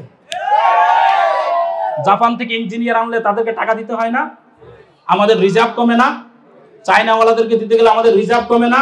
তাইলে আমাদের ট্যাক্সের টাকা দিয়া এতগুলো ইঞ্জিনিয়ারিং কলেজ তোমরা কেন বানাইছো? সবগুলো ইঞ্জিনিয়ারিং কলেজ বন্ধ করে দাও, মেডিকেল কলেজ বন্ধ করে দাও। তোমরা যেমন বলো মাদ্রাসা বন্ধ করে দাও, এবার তোমাদের ইঞ্জিনিয়ারিং কলেজ বন্ধ করো, মেডিকেল কলেজ বন্ধ করো। আর যদি বন্ধ না করো তাহলে দেশের সর্বক্ষেত্রে তোমরা স্বনির্ভরতা নিয়ে আসো, দেশের মধ্যে চিকিৎসা খাত উন্নত করো, প্রকৌশলী বিদ্যা উন্নয়ন করো। শুধুমাত্র মানুষের টাকা খাইয়া, ট্যাক্সের টাকা খাইয়া তোমরা আরামে জিন্দগি কাটবা, এটা হবে না। আল্লাহ পাক আমাদেরকে বুঝবার তৌফিক দান করেন।